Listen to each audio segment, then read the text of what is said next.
आज हम पढ़ाएंगे उसी के आगे पहले बताते हैं फॉर्मूला क्या आया था।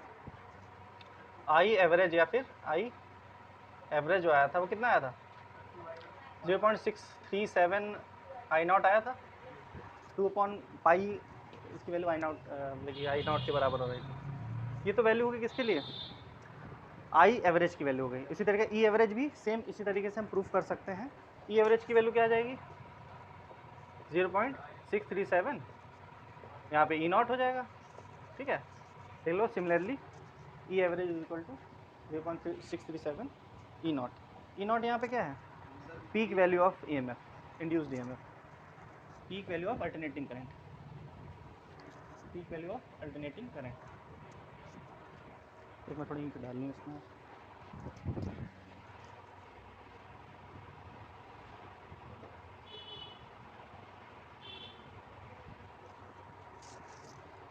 मस्त मस्त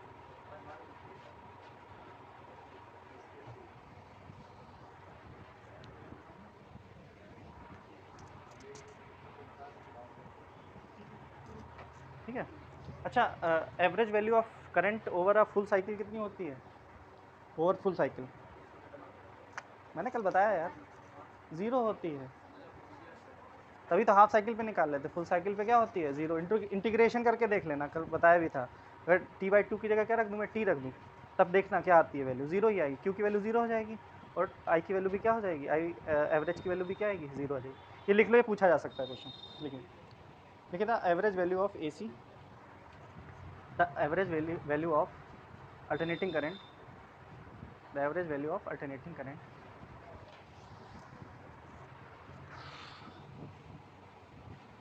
over a complete cycle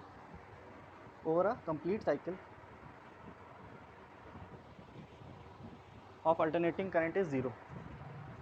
ये पूछी जा सकती है बात समझे ऑब्जेक्टिव में ही पूछा जाएगा अगर ये पूछा जाएगा तो। जी sir. The average value of AC over a complete cycle of AC या फिर अल्टरनेटिंग करंट इज 0। अब हेडिंग डालिए रूट मीन स्क्वायर और वर्चुअल। अब नया डेरिवेशन हम करने जा रहे हैं रूट मीन स्क्वायर। मैंने ये बताया था ना दो वैल्यूज़ ली जाती हैं एक ली जाती है एवरेज करंट की वैल्यू अल्टरनेटिंग करंट की एवरेज वैल्यू और एक ली जाती है रूट मीन स्क्वायर वैल्यू जिससे कि हम कुछ पढ़ाई कर सकें उसके डायरेक्ट करंट के उसमें इक्विवेलेंट पढ़ाई कर सकें। वरना क्या है एनालिसिस हम कर ही नहीं पाएंगे क्योंकि अल्टरनेटिंग करंट क्या है बहुत वेरी करता रहता है टाइम के साथ। ठीक है तो रूट मीन स्क्वायर RMS जिसको बोलते हैं और इसी को वर्चुअल भी बोला जाता है। क्या बोला जाता है virtual value of alternating current. लिखो वर्चुअल और इफेक्टिव वैल्यू भी बोलते हैं और इफेक्टिव वैल्यू तीन नाम है इसके। ठीक है एक ही नाम है तीनों नाम अलग अलग हैं बात एक ही बोलना है। ठीक है RMS भी बोलते हैं वर्चुअल भी बोलते हैं इफेक्टिव वैल्यू भी बोलते हैं। तो देखो इफेक्टिव वैल्यू या फिर रूट मीन स्क्वायर वैल्यू क्या होती है किसी भी अल्टरनेटिंग करंट की। बेसिकली ये वो डायरेक्ट करंट की वैल्यू होती है जो कि उतनी ही हीट जनरेट करे। ये डायरेक्ट करंट की वो वैल्यू होती है जो उतनी ही हीट जनरेट करे जितना अल्टरनेटिंग करंट ने हीट जनरेट की होगी किसी पर्टिकुलर टाइम में। अल्टरनेट करंट फ्लो हो रहा है मान लेते हैं हमने 1 घंटे फ्लो करवाया। ठीक है अब 1 घंटे में जितनी उसने हीट डेवलप की होगी उतनी हीट किसने डेवलप की होगी रूट मीन स्क्वायर वाली जो करंट की वैल्यू होगी AC की उसने की होगी। ये बेसिकली डायरेक्ट करंट की वैल्यू है उसी के इक्विवेलेंट डायरेक्ट करंट जो होता है क्योंकि अल्टरनेटिंग करंट फिक्स नहीं है ना। कल हमने क्या बताया था जो आपकी मीन वैल्यू थी वो क्या थी जो उतने ही चार्ज फ्लो करवाएं डायरेक्ट करंट की वो वैल्यू जो किसी हाफ साइकिल में उतने ही चार्ज फ्लो करवाए या फिर उतने ही चार्ज फ्लो उसकी वजह से हो रहे हों जितने की अल्टरनेटिंग करंट की वजह से फ्लो हों हाफ टाइम पीरियड में। कल बताया था ना। तो यहाँ पे क्या होगा हीट का कॉन्सेप्ट है उतनी हीट जनरेट करे किसी भी पर्टिकुलर टाइम में जितना अल्टरनेटिंग करंट ने जनरेट की होगी। तो लिखो इसमें डिफिनीशन लिखो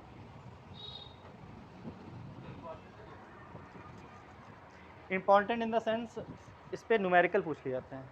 फॉर्मूला तुम्हें बहुत आसान फॉर्मूला है जो तुम्हें बोला जाता है ना कि alternating volt supply of 220 volt 50 hertz.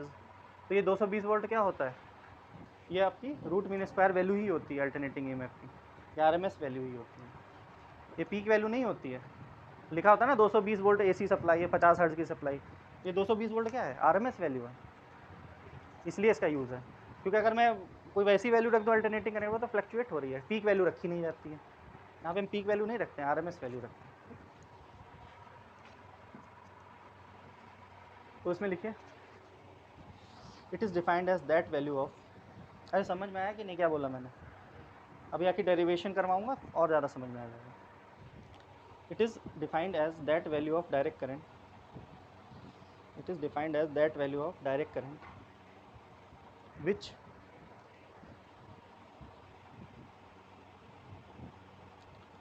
produces the same heating effect, which produces the same heating effect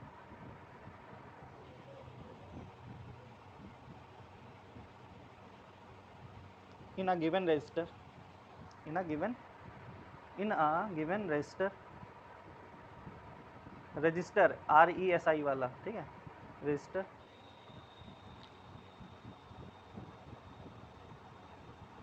as is produced by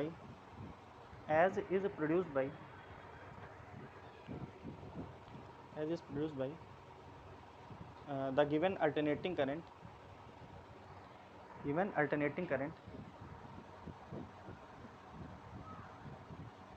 when passed for the same time,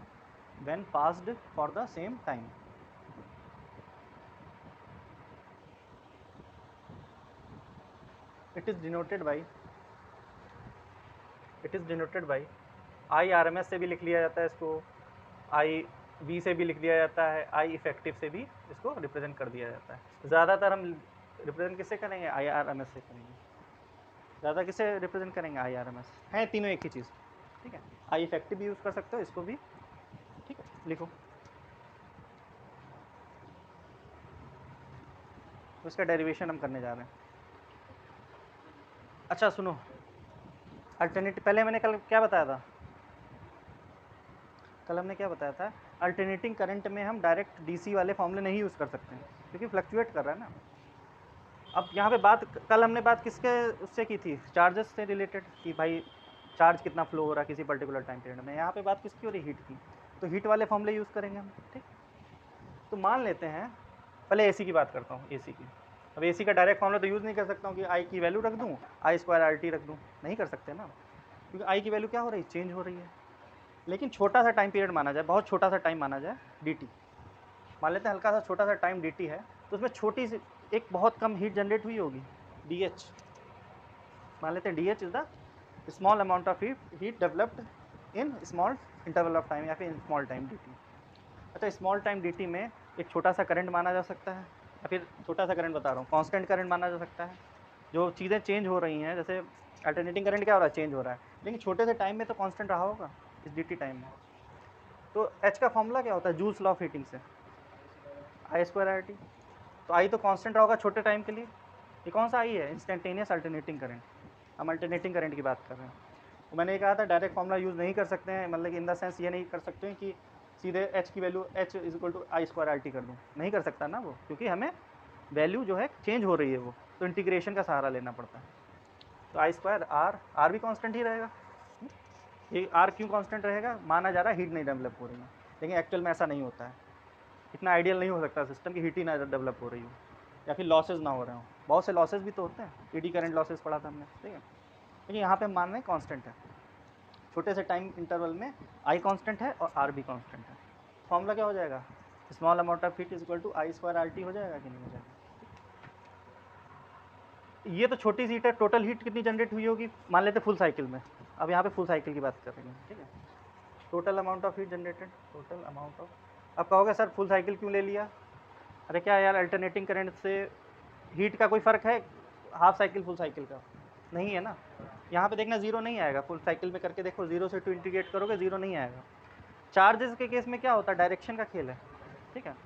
या फिर कह सकते हो हीट, क्या अल्टरनेटिंग करंट हीट नहीं generate करती होगी? करता है। देखो कोई बल्ब वगैरह छू के देखना, 100 वाट वाला, तो वो हीट जनरेट कर रहा है ना, और अल्टरनेटिंग करंट ही फ्लो हो रहा है, ठीक। तो यहाँ पे टाइम पीरियड क्या लोगे? जीरो से टी, फुल साइकिल वाला लोगे। वहाँ पे हम क्या लेते थे? डिफिनीशन ही में लिखा था, डिफिनीशन में ही लिखा था हाफ साइकिल वाली बात। यहाँ पे कोई भी टाइम पीरियड रख सकते हो, हाफ वाला भी रख सकते हो। यहाँ पे हम लेकिन हम फुल वाली बात करेंगे, जो भी टाइम पीरियड रखोगे उसी हिसाब से हीट वाला फॉर्मूला दे देगा तुम्हें, ठीक है। Total amount of heat generated. Integrate करना पड़ेगा डी को। लिमिट क्या रखोगे 0 से t, यानी पूरा time period. I square R T, R constant है, आर क्या है यहाँ पे कॉन्स्टेंट है, तो बाहर ले लिया। आई की वैल्यू क्या होती है अल्टरनेटिंग करंट के लिए, I not sine omega T का whole square dot D T है। हो जाएगी कि नहीं? आई नॉट भी कांस्टेंट ही होती है। आई नॉट की वैल्यू क्या है, पीक वैल्यू तो कांस्टेंट ही रहेगी ना, तो आई नॉट स्क्वायर बाहर आ जाएगा।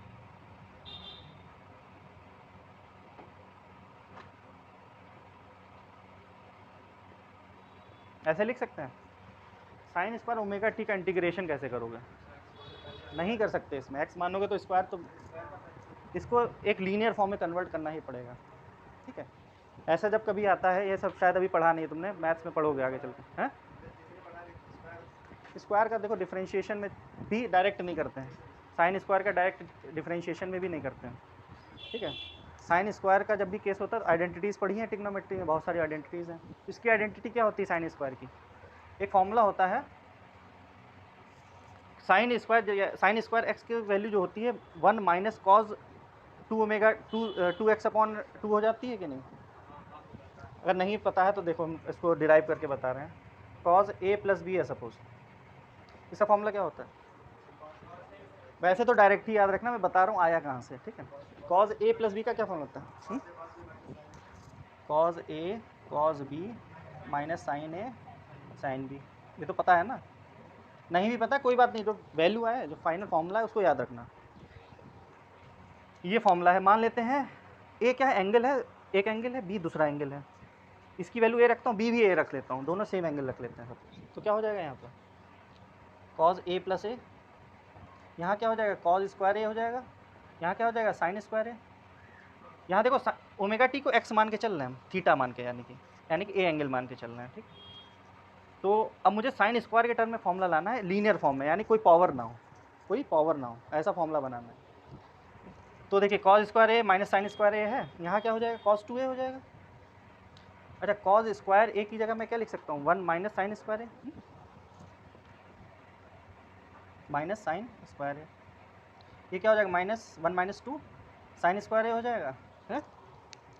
अब देखो इसकी फॉर्म में पहुँच रहे हैं हम धीरे धीरे, साइन स्क्वायर ओमेगा टी एक एंगल मान लेते हैं हम, उसकी फॉर्म में पहुँच रहे हैं धीरे धीरे। इसको इधर ले जाओ, उसको इधर ले आओ, तो क्या हो जाएगा 2 साइन स्क्वायर ए 1 माइनस कॉस 2a, तो साइन स्क्वायर ए क्या अपॉन 2। एक फॉर्मूला हमारे पास बन के आ गया। ए की जगह क्या रखना है ओमेगा टी एंगल है, ठीक है। तो 1 minus cos 2 omega T upon 2 हो जाएगा कि नहीं। ये फॉर्मूला हमारे पास बन के आ गया। मैं डायरेक्ट रख देता, पूछते कहाँ से है, हालांकि ट्रिग्नोमेट्री में पढ़ा होगा ये चीज़, 11th में पढ़ी होगी शायद ये बात ना। फॉर्मूला तो पढ़ा होगा ना, ये नहीं भी पढ़ा तो अब ये फॉर्मूला तो याद रखोगे, ठीक।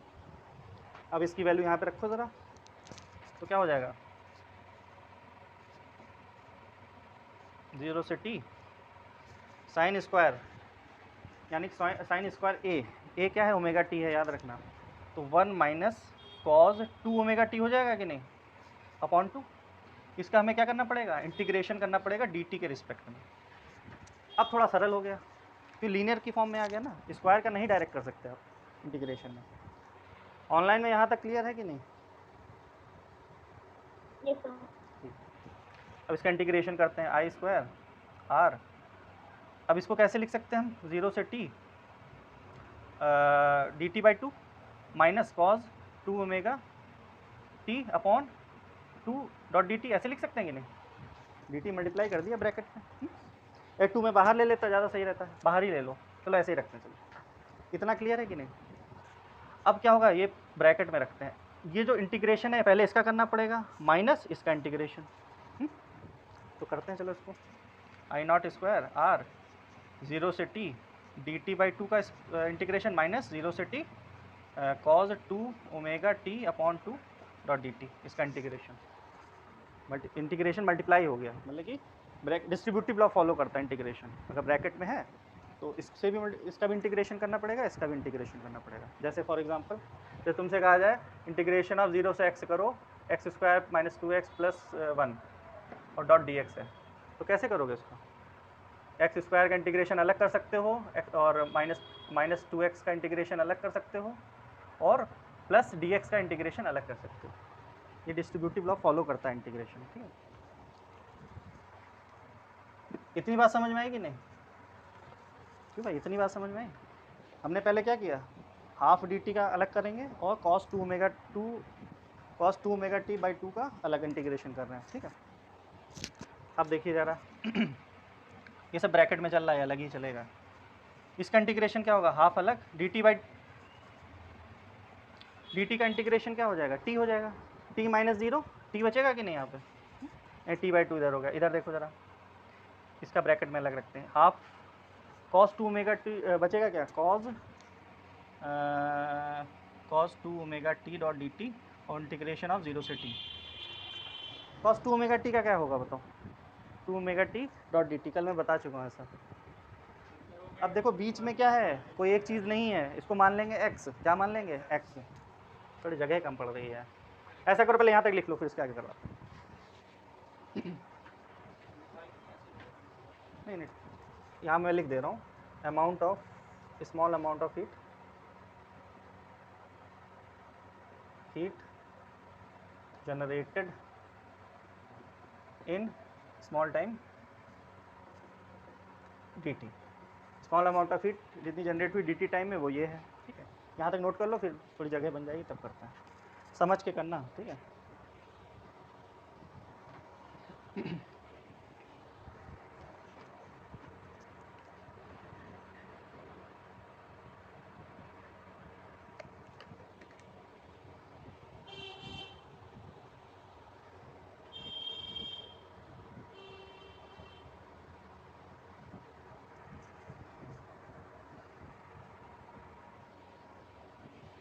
आप लोग, मैंने साइन, ये डायरेक्ट फॉर्मूला याद रखना, डेरिवेशन अगर इसलिए मैंने इसलिए करवा दिया, आप मतलब कि कहीं अटक जाओ तो आप बना लो फॉर्मूला अपना।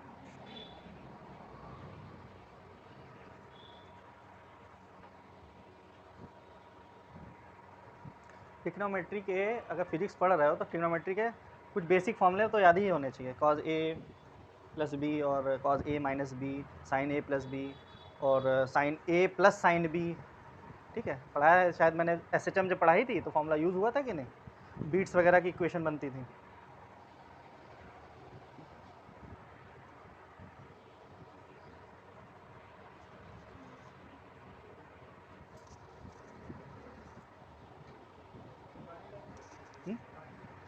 पानी है नहीं, पढ़ा रहा हूँ, चल ले आता हूँ, लिखो तब तक आ रहा हूँ, पानी लेके आ रहा हूँ।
नोट होगा, लिखो लिखो लिखो, याला इतना पोर्शन तो रब कर दूँ, अब याला पोर्शन रब कर दूँ ना।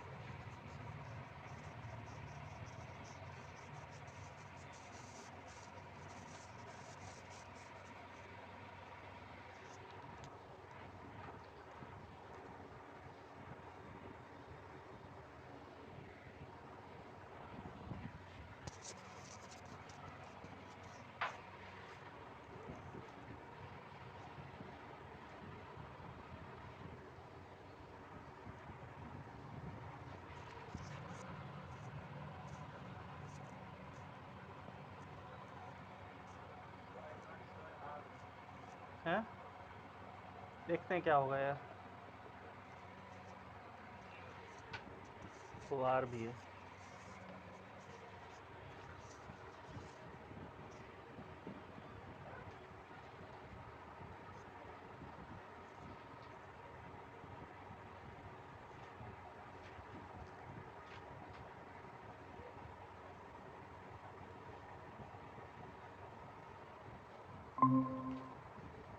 हो गया नोट? चलो इसके आगे देखते हैं। ये वाला पोर्शन तो इंटीग्रेट हो चुका है ऑलरेडी, ठीक, dt/2 आ गया है। ये वाला करना है, इसमें भी हाफ मैंने पोर्शन बाहर ले लिया है, जो भी ये वाला सॉल्व करके आएगा उससे 1/2 मल्टीप्लाई कर दूंगा मैं, ठीक है। cos 2 omega T dot D T का कैसे करेंगे, तो उसको 2 ओमेगा टी को क्या मान लेंगे, x मान लो, कल जैसे किया था। अरे इसमें इंक डालो यार।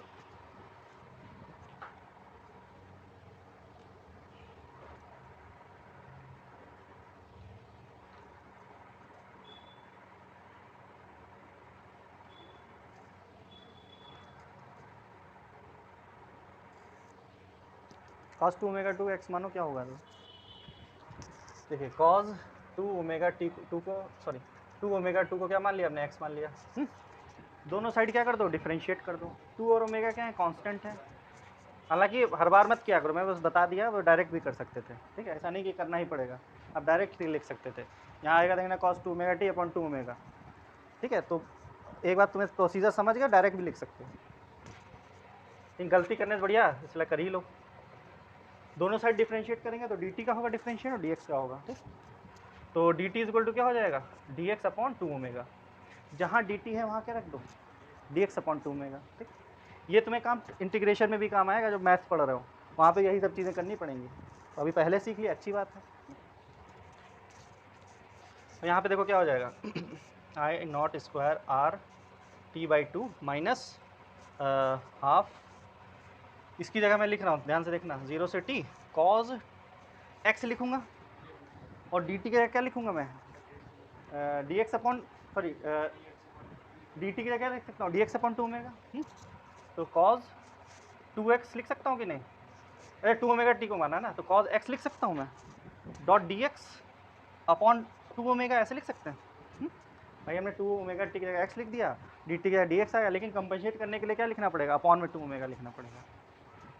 अब इसको सॉल्व करते हैं, I not square R t/2 minus half, थोड़ा लंबा इंटीग्रेशन है ये, कॉज अच्छा 1/2 ओमेगा भी बाहर आ जाएगा, फिर 2 ओमेगा बाहर आ जाएगा कि नहीं, 4 ओमेगा बचेगा, इधर 4 ओमेगा हो जाएगा, इधर क्या रहेगा, cos x dot D x बचेगा, उसका इंटीग्रेशन क्या होगा, प्लस साइन एक्स होगा ना, तो क्या हो जाएगा, साइन एक्स बचेगा, एक्स की वैल्यू क्या ली थी, 2 ओमेगा, समझ में क्या किया मैंने, और लिमिट क्या रखोगे, 0 से t रखोगे। ये बात समझ में आएगी नहीं, हालांकि लिमिट भी चेंज हो जाती है, लेकिन हमने डायरेक्ट रख दिया है, वो एक्चुअल में लिमिट भी चेंज हो जाती है कभी कभी। हम जैसे कोई dt की जगह dx रख रहा हूँ मैं, तो साथ साथ उसकी लिमिट भी चेंज होती हैं, लेकिन लिमिट यहाँ पे ऐसा केस था कि लिमिट चेंज होंगी नहीं, हुई होंगी लेकिन वापस वही अपनी रिगेन कर लेती हैं। तो ऐसे भी क्वेश्चंस करोगे, कोई करना तो सर ने तो यार वहाँ पे लिमिट चेंज नहीं की थी, होती हैं, लेकिन यहाँ पे हुई होंगी, रास्ते में हुई होंगी, वापस आ गई, ठीक है, रिकरिंग हो गई, वापस पहुँच गई, ठीक है। तो 1/4 ओमेगा साइन 2 ओमेगा टी बचा, यानी कि I not square R t/2 1/4 omega sine 2 omega की वैल्यू क्या होती है, 2 पाई अपॉन टी, तो पहले टी की जगह स्मॉल टी की जगह क्या रखोगे, टी रखोगे, माइनस फिर 0 रखोगे तो 0 हो जाएगा, साइन 0 हो जाएगा, सॉरी, ठीक है। तो क्या हो जाएगा, I not square R t/2 minus 1/4 omega, ये कितना बचेगा भाई, sine 4 omega, sorry sine 4 pi minus sine 0,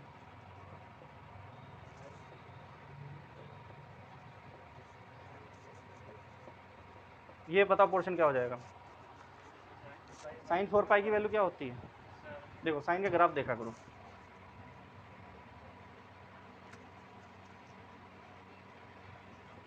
ये 0 एंगल, ये पाई एंगल, 2 पाई एंगल, 3 पाई एंगल, 4 पाई एंगल, 0 हो गई, जितनी बेस लाइन पे होती हैं ज़ीरो ही होती है। ये भी ज़ीरो, ये भी ज़ीरो, टोटल ज़ीरो। अरे साइन 4 पाई 0 का समझ में आ गया कि नहीं? ये पोर्शन क्या हो गया, पूरा ज़ीरो हो गया। तो I not square R T by two आपका क्या आ गया, heat developed by alternating current. देखो डायरेक्ट फॉर्मूले से नहीं निकाल पाया, देखो वैसे अगर डायरेक्ट फॉर्मूले से करता तो क्या आता, आई स्क्वायर आर टी, नहीं हो रहा है ना, देखो अपॉन में 2 आ गया कि नहीं आ गया। तो I not square R T by two क्या होगा, heat generated by alternating current. लेकिन हमें क्या निकालना है, अभी भी आर एम एस तो निकला नहीं है। तो मान लेते हैं आई आर एम एस क्या है, let I R M S is the required value of R M S current of alternating current, R M S value of A C. मान लेते हैं आई आर एम एस क्या है, R M S value है alternating current की। तो heat generated इसके according क्या हो जाएगा, आई स्क्वायर आर टी होगा, sorry I R M S square R T होगा। आर एम एस होता क्या, डिफिनीशन देखो, it is the amount of current, it is the direct current which will produce equal heat as produce by A C. ये क्या produce कर रहा है, DC वाली हीट है। यहाँ पे तो डायरेक्ट फॉर्मूला यूज़ कर सकते हैं ना, यहाँ पे नहीं किया, देखो इतना लंबा डेरिवेशन करना पड़ा तब जाके हीट आई।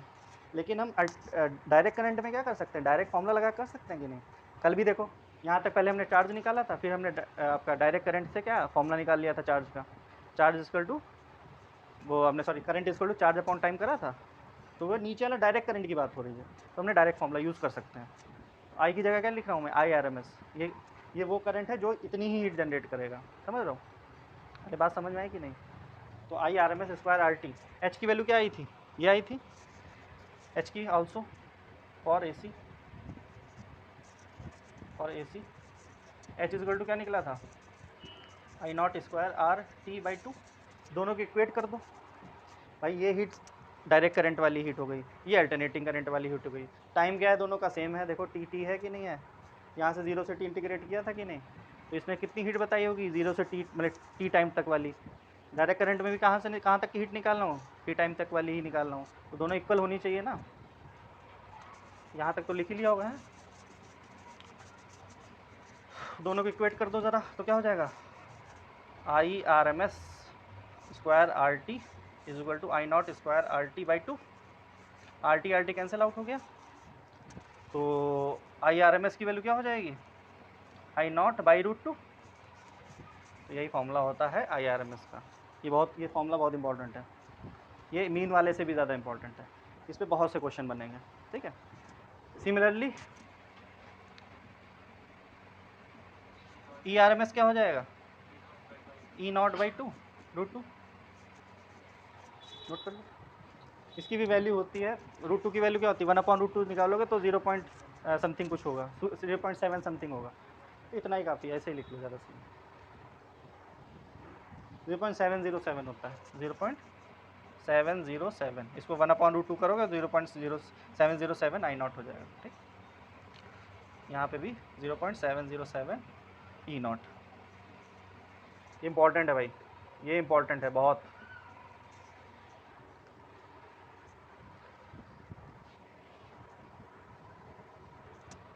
क्या बात है, इंक बहुत जल्दी खत्म हो जा रही है।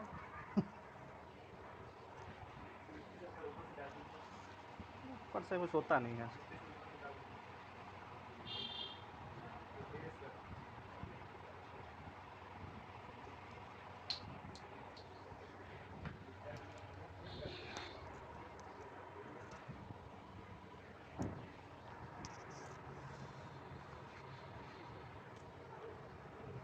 ऑनलाइन में क्लियर है भाई ये चीज़, ऑनलाइन में समझ में आया। हाँ थोड़ा इंटीग्रेशन थोड़ा लंबा है, देख लेना एक बार, थोड़ा बड़ा है इंटीग्रेशन, तो गलती होने के चांस ज़्यादा हैं।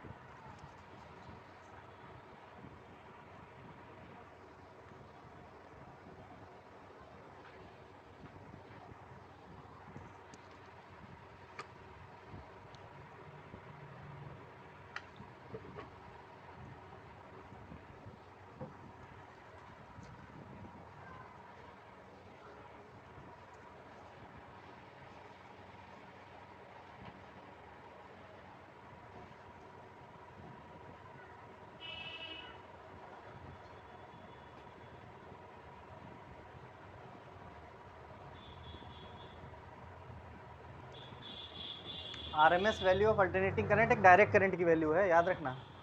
तो कहोगे सर ऑफ एसी है तो डायरेक्ट करंट क्यों है? डिफिनीशन पढ़ो ना। एक डायरेक्ट करंट है ये। आई आर एम एस क्या है? एक डायरेक्ट करंट है, ठीक है। एक्चुअल में फ्लो नहीं हो रहा है, बस कैलकुलेशन के लिए हमने निकालना पड़ा है उसको।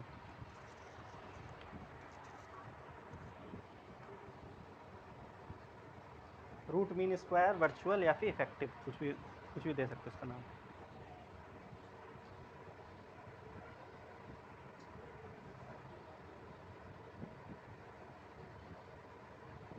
अच्छा, इसको रूट मीन स्क्वायर क्यों बोलते हैं? हाँ, देखो ऐसा होता है ना, इंटीग्रेशन की शुरुआत जो मैंने की थी, क्या आया था? चलो पहले लिख लो फिर बताते हैं क्या। रूट मीन स्क्वायर होता क्या है? मीन निकाल के उसका अंडर रूट कर दो। मीन स्क्वायर का मीन निकालो, जो भी चीज़ दी है उसका स्क्वायर करो, उसका मीन निकाल दो, फिर अंडर रूट कर दो। यही तो रूट मीन स्क्वायर होता है। तो यहाँ पे वही चीज़ हो रही है, बताऊँगा कैसे हो रही है। वो मैंने दिखाई नहीं, मैंने डायरेक्ट डेरिवेशन कर दिया। ऐसे नहीं इसको आरएमएस बोल दिया जाता है, इसका कुछ मतलब है।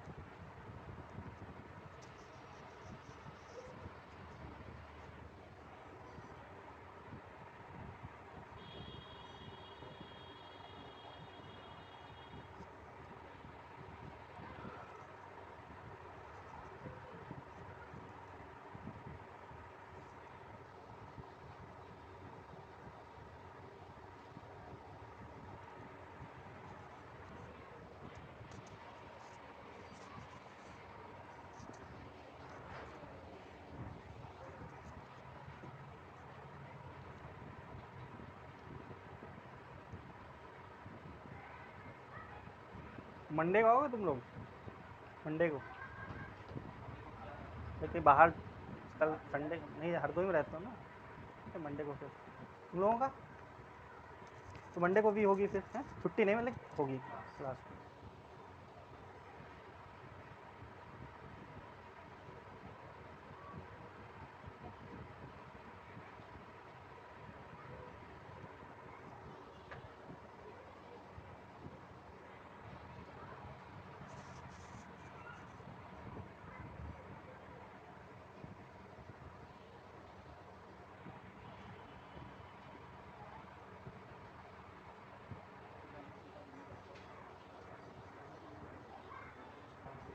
नोट हो गया?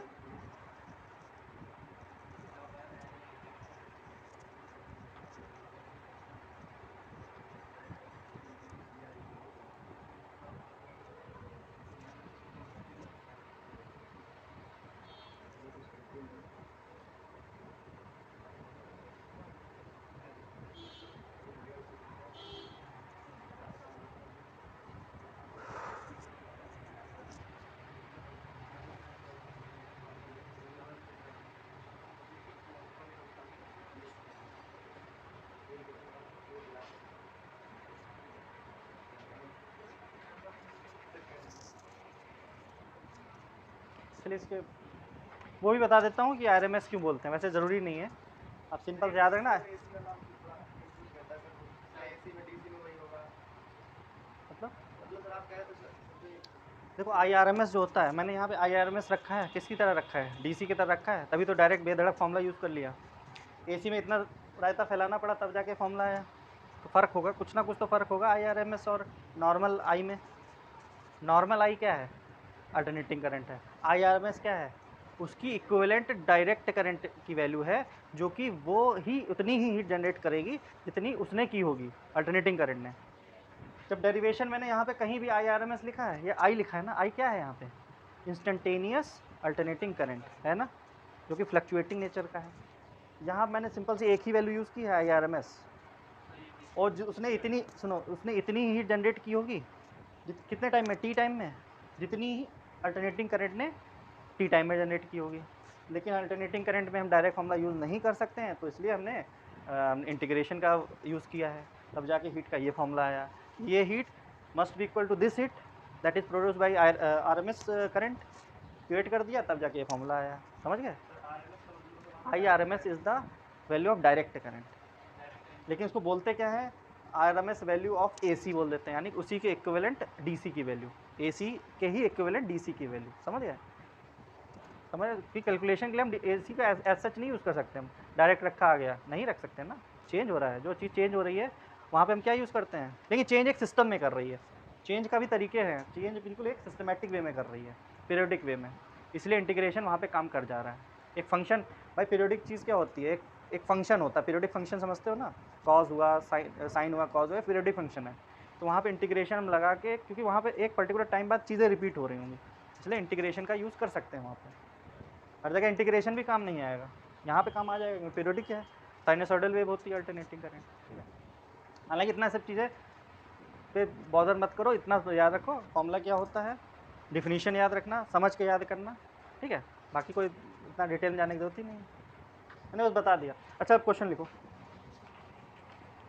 एक क्वेश्चन लिखिए, बहुत अच्छा क्वेश्चन है, लिखिए। The electric means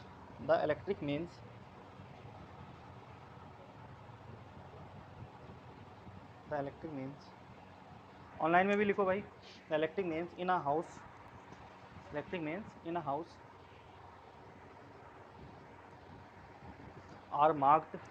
are marked alternating current में जैसे क्वेश्चन करवा रहा हूँ वैसे ही पूछे जाएंगे एग्जाम में, ठीक है। ज़्यादा इसमें मतलब घुमा फिरा के नहीं पूछते हैं, सिंपल से 4-5-6 फॉर्मूले हैं, उनका यूज़ करके और पूरे नंबर ला सकते हो। मैं शुरुआत से बोला अल्टरनेटिंग करंट ऐसा टॉपिक है, पूरे नंबर खींच सकते हो उससे। मैग्नेटिक फील्ड में क्या है, उसमें भी खींच सकते हो, ऐसा नहीं खींच, उसमें थोड़ा वेरिएशन बहुत ज़्यादा है, वेरिएशन भी अगर समझ गए हो तो कर लोगे, उसमें पूरे नंबर आ सकते हैं। अल्टरनेटिंग करंट सीधे फॉर्मूला बेस्ड है, रखो कुछ चीज़ें होंगी याद रखना, बस सीधे नंबर पूरे आ जाएंगे। देखिए the electric mains in a house are marked 220 volt, 50 hertz, 220 volt, 50 hertz. write down the equation for instantaneous voltage,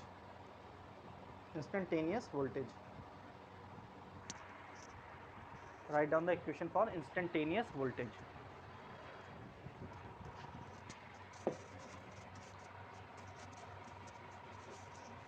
एक घर में जो सप्लाई हो रही है उसमें ये मार्क्ड सप्लाई की वो है, चीज़ें दी गई हैं, इसकी मदद से तुम्हारे घर में जो अल्टरनेटिंग जो ईएमएफ आ रहा होगा या फिर जो वोल्टेज आ रहा होगा उसकी जनरल इक्वेशन क्या होगी वो लिखनी है, ठीक है। जनरल इक्वेशन क्या होती है, पहला क्वेश्चन बता दे रहा हूँ मैं पहला क्वेश्चन बता रहा हूँ, बाकी कर लोगे, बाकी जो करवाऊँगा इसी बेसिस पे हैं, जो चीज़ बता रहा हूँ ध्यान से सुनो। ये चीज़ क्या होती है, आरएमएस वैल्यू होती है, मैं बता चुका हूँ। ये चीज़ क्या होती है, आरएमएस वैल्यू, क्योंकि वोल्टेज लगा हुआ है तो ई आरएमएस होगी, ऑब्वियस सी बात है। एम्पेयर लगा होता है तो क्या होता है, ये आई आरएमएस होती है, ये ई आरएमएस है, ये क्या है, फ्रीक्वेंसी है, ठीक है। General equation for instantaneous voltage कितनी होती है, इंस्टेंटेनियस एसी वोल्टेज क्या होता है, यही होता है कि नहीं, E is equal to E not sine omega T, यही फॉर्मूला होता है। एक्चुअल में कॉज में भी फॉर्मूला होता है, इसको कॉज में भी लिख सकते हैं, लेकिन एक चीज़ याद रखो बस, साइन में ही याद रखो, ठीक है। कॉज में भी लिखा हो सकता है, साइन और कॉज ज़्यादा अंतर नहीं है, बस π/2 का फेज डिफरेंस होता है, तो कभी कभी कॉज में भी आ सकता है, लेकिन पूछा नहीं जाता है ऐसे, साइन में ही पूछा जाएगा। कॉज में ऐसा कोई क्वेश्चन होगा मैं करवा दूंगा। ई नॉट की वैल्यू क्या है, ई नॉट का फॉर्मूला क्या है, देखो ई आर एम एस और ई नॉट के बीच में क्या रिलेशन है, यहाँ पे ई नॉट लिखना है ना मुझे, ई आर एम एस थोड़ी लिखना है, बताओ, यानी कि √2 मल्टीप्लाई कर दूँ E R M S, √2 multiply by E R M S, ये ई नॉट की जगह आ जाएगा, जो भी वैल्यू सॉल्व करते हैं। साइन तो साइन ही रहता है, ओमेगा क्या होता है, 2πf होता है, और टी तो भाई फ्लक्चुएटिंग है, टी तो टाइम है ना, वो चेंज होता रहेगा, उसको उसमें एक जगह बांध के रख नहीं सकते, टी तो टी ही रहेगा। एफ कांस्टेंट रहेगा, 2π कांस्टेंट रहेगा, यहाँ क्या हो जाएगा, √2। ये बहुत इंपॉर्टेंट क्वेश्चन है भाई, वेरी इंपॉर्टेंट है, इंपॉर्टेंट भी नहीं वेरी इंपॉर्टेंट, आएगा ही आएगा ऐसा क्वेश्चन, हर बार पूछा जाता है ऑब्जेक्टिव में, या फिर 1-2 नंबर का आएगा, ज़्यादा नहीं, बाकी बड़े भी क्वेश्चन हैं इसमें, तो वो आगे की बात है, ये वैसे बहुत इंपॉर्टेंट क्वेश्चन है। ई आर एम एस की वैल्यू 220, ये हो गया ई नॉट की वैल्यू, जो भी सॉल्व करोगे ई नॉट की वैल्यू आ जाएगी, साइन 2π, एफ की वैल्यू क्या है 50, टी 220 मल्टीप्लाई बाय √2 ही करो, √2 करो, या फिर ना भी करो, इतना ही रखो। 220 √2 साइन, ये कितना हो जाएगा 100 पाई टी। ये आपकी क्या हो गई, जनरल इक्वेशन हो गई अल्टरनेटिंग ईएमएफ, अल्टरनेटिंग वोल्टेज की, एसी वोल्टेज की। लिख लो, पूरा सॉल्व करके लिखना चाहो लिख दो, आंसर ऐसे कुछ आ जाएगा, नहीं तो इतना एक छोड़ के आ जाना, सही काफ़ी है, ठीक है, इतना भी कर दोगे गलत नहीं होगा। वैसे 1.414 होता है √2 की वैल्यू, मल्टीप्लाई कर लो तो कुछ आंसर आ रहा है 311 साइन 314 टी वोल्ट, वोल्ट में है ना तो वोल्ट भी लिख दिया मैंने। समझ गए, ऐसे क्वेश्चन कर लोगे ना, कोई कैसे भी ऐसे क्वेश्चन आते हैं तो कर लोगे ना।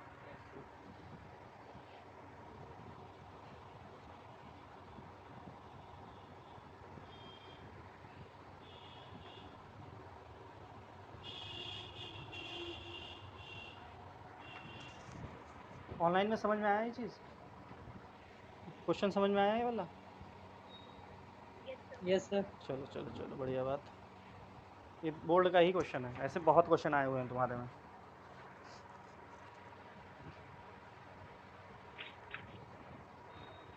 एक क्वेश्चन और लिखो,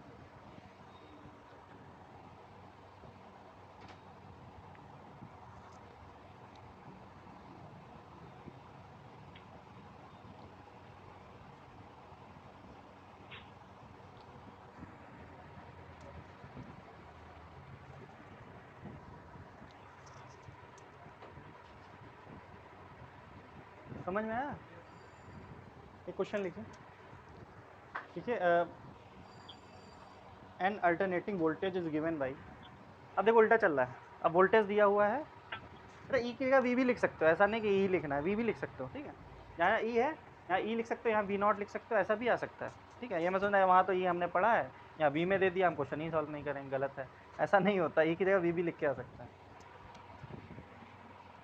लिखिए an alternating voltage is given by V is equal to 140 sine 314 T, is connected, ये पहले लिख लो, an alternating voltage is given by V is equal to 140 sine omega sine 314 T is connected across a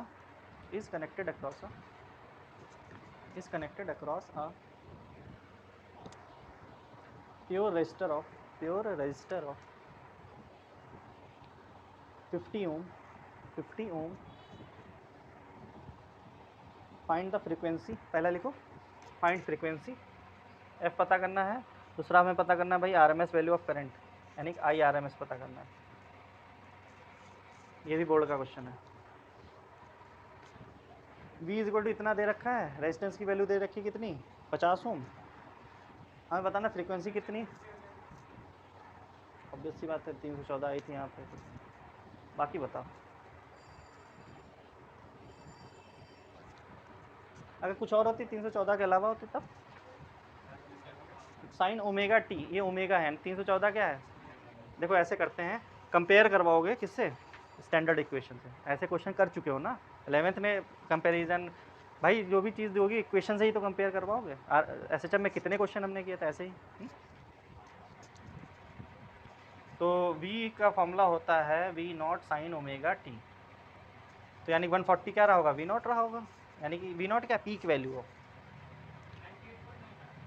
एक minute क्या रहा है 1.98 ampere, देखते हैं क्या है गड़बड़ तुमने की, V नॉट की वैल्यू ये हो गई।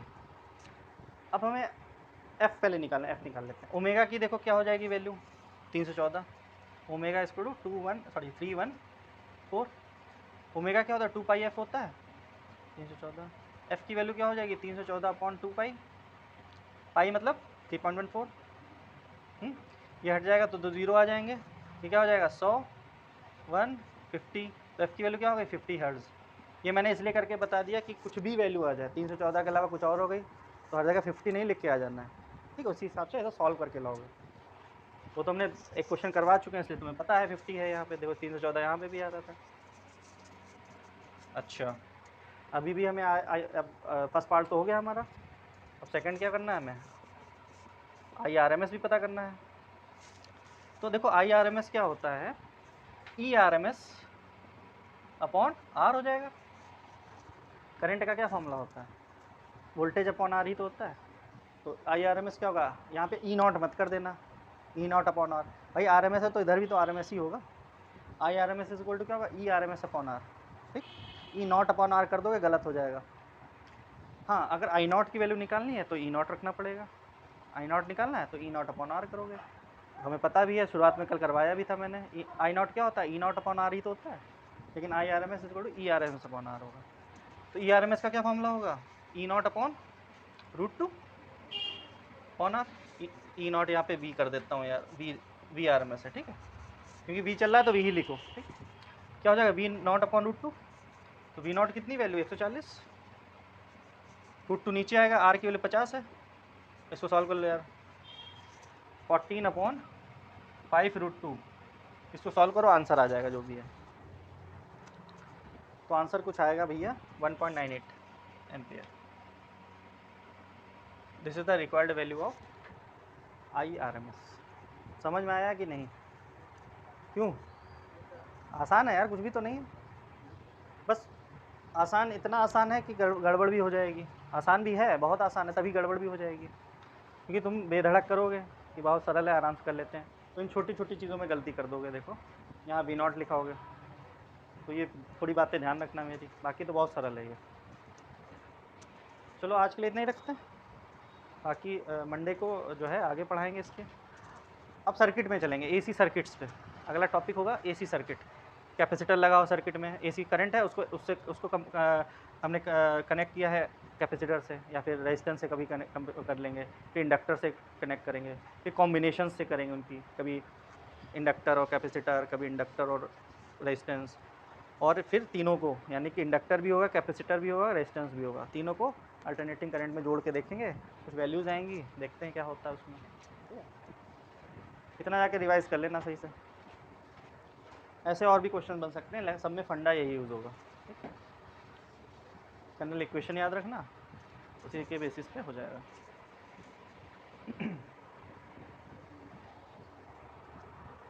इसमें कुछ पूछना हो तो पूछ लो।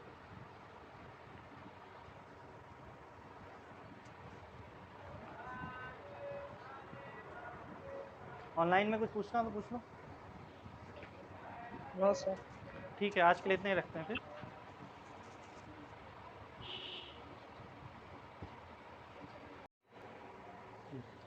लास्ट टॉपिक शायद वो हो गया था, mean value root mean square value हो गई थी ना। चलिए अब देखिए, जो कैपेसिटर लगा होता है, कैपेसिटर का अच्छा छोड़ो, पहले हेडिंग डालो, phasor and phasor diagram, phasor and phasor diagram, phasor and phasor diagram.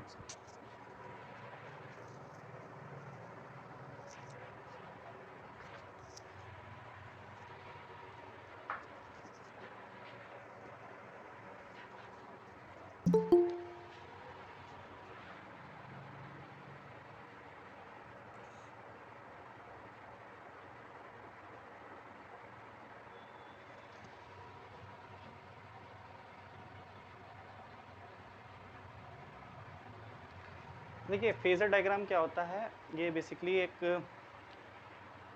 ये डायग्राम्स बेसिकली क्या बताते हैं कि जो अल्टरनेटिंग करंट में दो चीज़ें होती हैं, एक ईएमएफ और करंट, इन दोनों का क्या फेज डिफरेंस चल रहा है, ये साथ साथ मैक्सिमम वैल्यू अचीव कर रहे हैं कि नहीं, या फिर साथ साथ हो सकता है कभी कभी वोल्टेज मैक्सिमम वैल्यू अचीव कर लेता है और करंट कुछ पर्टिकुलर टाइम के बाद अचीव करता है मैक्सिमम वैल्यू। तो बेसिकली ये करंट और वोल्टेज को वेक्टर्स की फॉर्म में या फिर डायग्राम की फॉर्म में रिप्रेजेंट करने के एक डायग्राम्स होते हैं, जिससे हम पता चल जाता है कि मैक्सिमम वैल्यू कौन कब अचीव कर रहा है, पहले वोल्टेज कर रहा है कि करंट कर रहा है, कि करंट और वोल्टेज साथ साथ मैक्सिमम वैल्यू अचीव कर रहे हैं। तो इन डायग्राम्स की मदद से हम लोग पता कर सकते हैं। तो लिखिए, अ डायग्राम दैट रिप्रेजेंट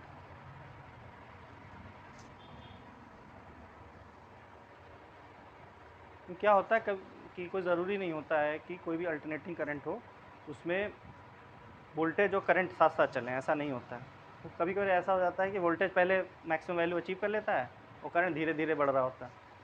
ठीक है, तो वो डिपेंड करता है कि सर्किट कैसा है, अल्टरनेटिंग करंट सर्किट कैसा है, उस पर डिपेंड करता है कि वोल्टेज पहले अचीव करेगा मैक्सिमम वैल्यू कि करंट मैक्सिमम वैल्यू अचीव करेगा पहले। तो यही बेसिकली रिलेशनशिप हमें बताते हैं करंट और वोल्टेज आपस में कितने फेज डिफरेंस में हैं।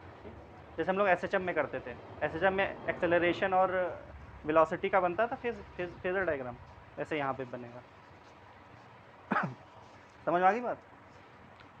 उसमें क्या होता था, एक्सेलरेशन और वेलोसिटी के बीच में रिलेशनशिप होता था कि एक्सेलरेशन पहले मैक्सिमम हो गया है कि वेलोसिटी मैक्सिमम हो गई है। यहाँ पे वही चीज़ हम किसके लिए अप्लाई करेंगे? करंट और वोल्टेज के लिए अप्लाई करेंगे।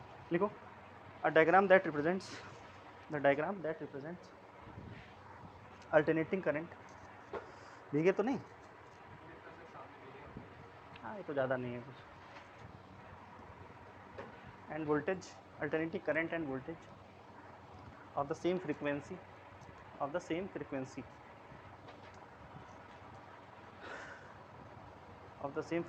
as rotating vectors. Rotating vectors का मतलब क्या होता है? देखो इधर देखो ध्यान से, देखो अल्टरनेटिंग करंट वोल्टेज किस नेचर का होता है? इस नेचर का होता है, कुछ वेव टाइप का नेचर होता है इसका, ठीक है। अगर मैं इसी मोशन को सर्कुलर मोशन से रिलेट करूं या फिर टाइम पीरियड की फॉर्म में रिलेट करूं, ये क्या है? जीरो टाइम है। यहाँ पे क्या होता है? π/2 होता है। एंगल कितना होता है? π/2 पे मैक्सिमम होता है। अगर एसएचएम पढ़ी होगी तो बहुत अच्छा इससे पता होगा ये बात, ठीक है। ये क्या होता है? पाई हो जाता है, ये 3π/2 हो जाता है, ये क्या होता है? 2π हो जाता है। अब देखो इसको टाइम पीरियड से रिलेट करते हैं। यहाँ से करंट चला, रिवर्स हुआ और फिर जाके ज़ीरो हो गया। ये कंप्लीट एक साइकिल है कि नहीं है? इसको मैं रब कर दे रहा हूँ, ये कंप्लीट एक साइकिल है। एक साइकिल कंप्लीट में क्या एंगल भी बना सकते हो? इसको एंगल से रिलेट करके देखते हैं। जब π/2 थीटा की वैल्यू कितनी रही होगी? π/2, तब टाइम पीरियड कितना रहा होगा? देखिए यहाँ पे ज़ीरो है, ये आधा टाइम पीरियड हो गया, ये क्या पूरा टाइम पीरियड है। तो ज़ीरो से अगर बात की जाए तो स्टार्टिंग है ये, ठीक है। π/2 पे कितना टाइम पीरियड हो गया होगा? देखो यहाँ से गए, यहाँ पे t/2 हो गया टाइम पीरियड, यहाँ से t हो गया टाइम पीरियड, पूरा हो गया। इसका आधा पोर्शन कितना? t/4 हो गया ना। 4 क्वाड्रेंट में बांट सकते हैं ना, 1 2 3 4, 4 हिस्सों में बांट सकते हैं इसको ना। सर्कल को देखो, मैं रोटेटिंग वेक्टर बता रहा हूँ होता क्या। ये हालांकि 11 में बता चुका हूँ एक बार। देखो ये यहाँ से सपोज स्टार्ट हुआ, ये आधा एक क्वाड्रेंट है, दूसरा क्वाड्रेंट है, तीसरा क्वाड्रेंट, ये चौथा क्वाड्रेंट, पूरा सर्किल पूरा हो गया। सर्किल को ज़रा इससे रिलेट करके देखो, ठीक है। यहाँ पे बॉडी स्टार्ट हुई है, सपोज यहाँ पे गई तो कितना एंगल बनाया? 90 डिग्री। तो उसने कितना टाइम पीरियड पूरा किया गया होगा? 1/4, यानी t/4, यानी π/2 पे कितना टाइम पीरियड हुआ? t/4।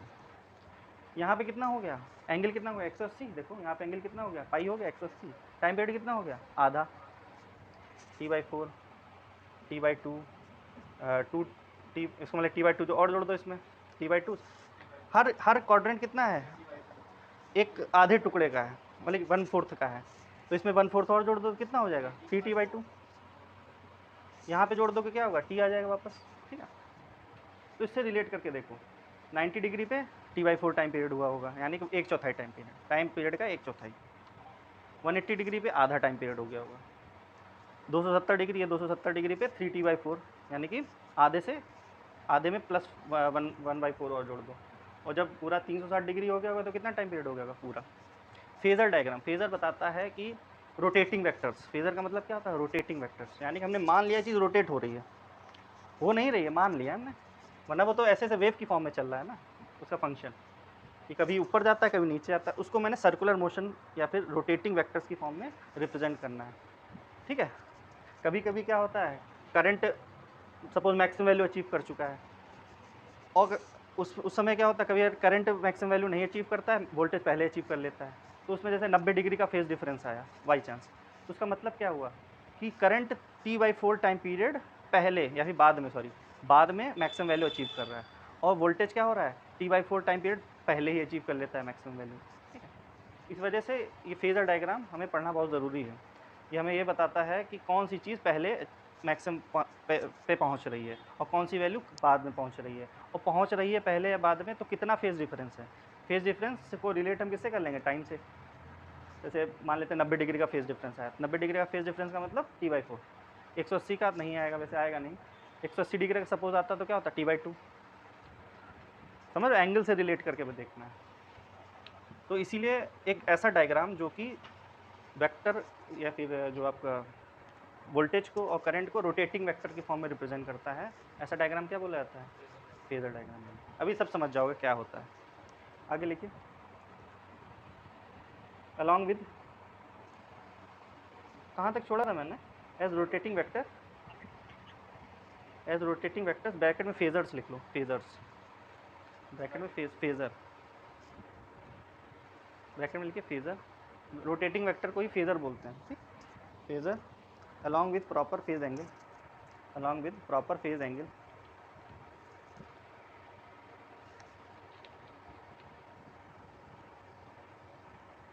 between them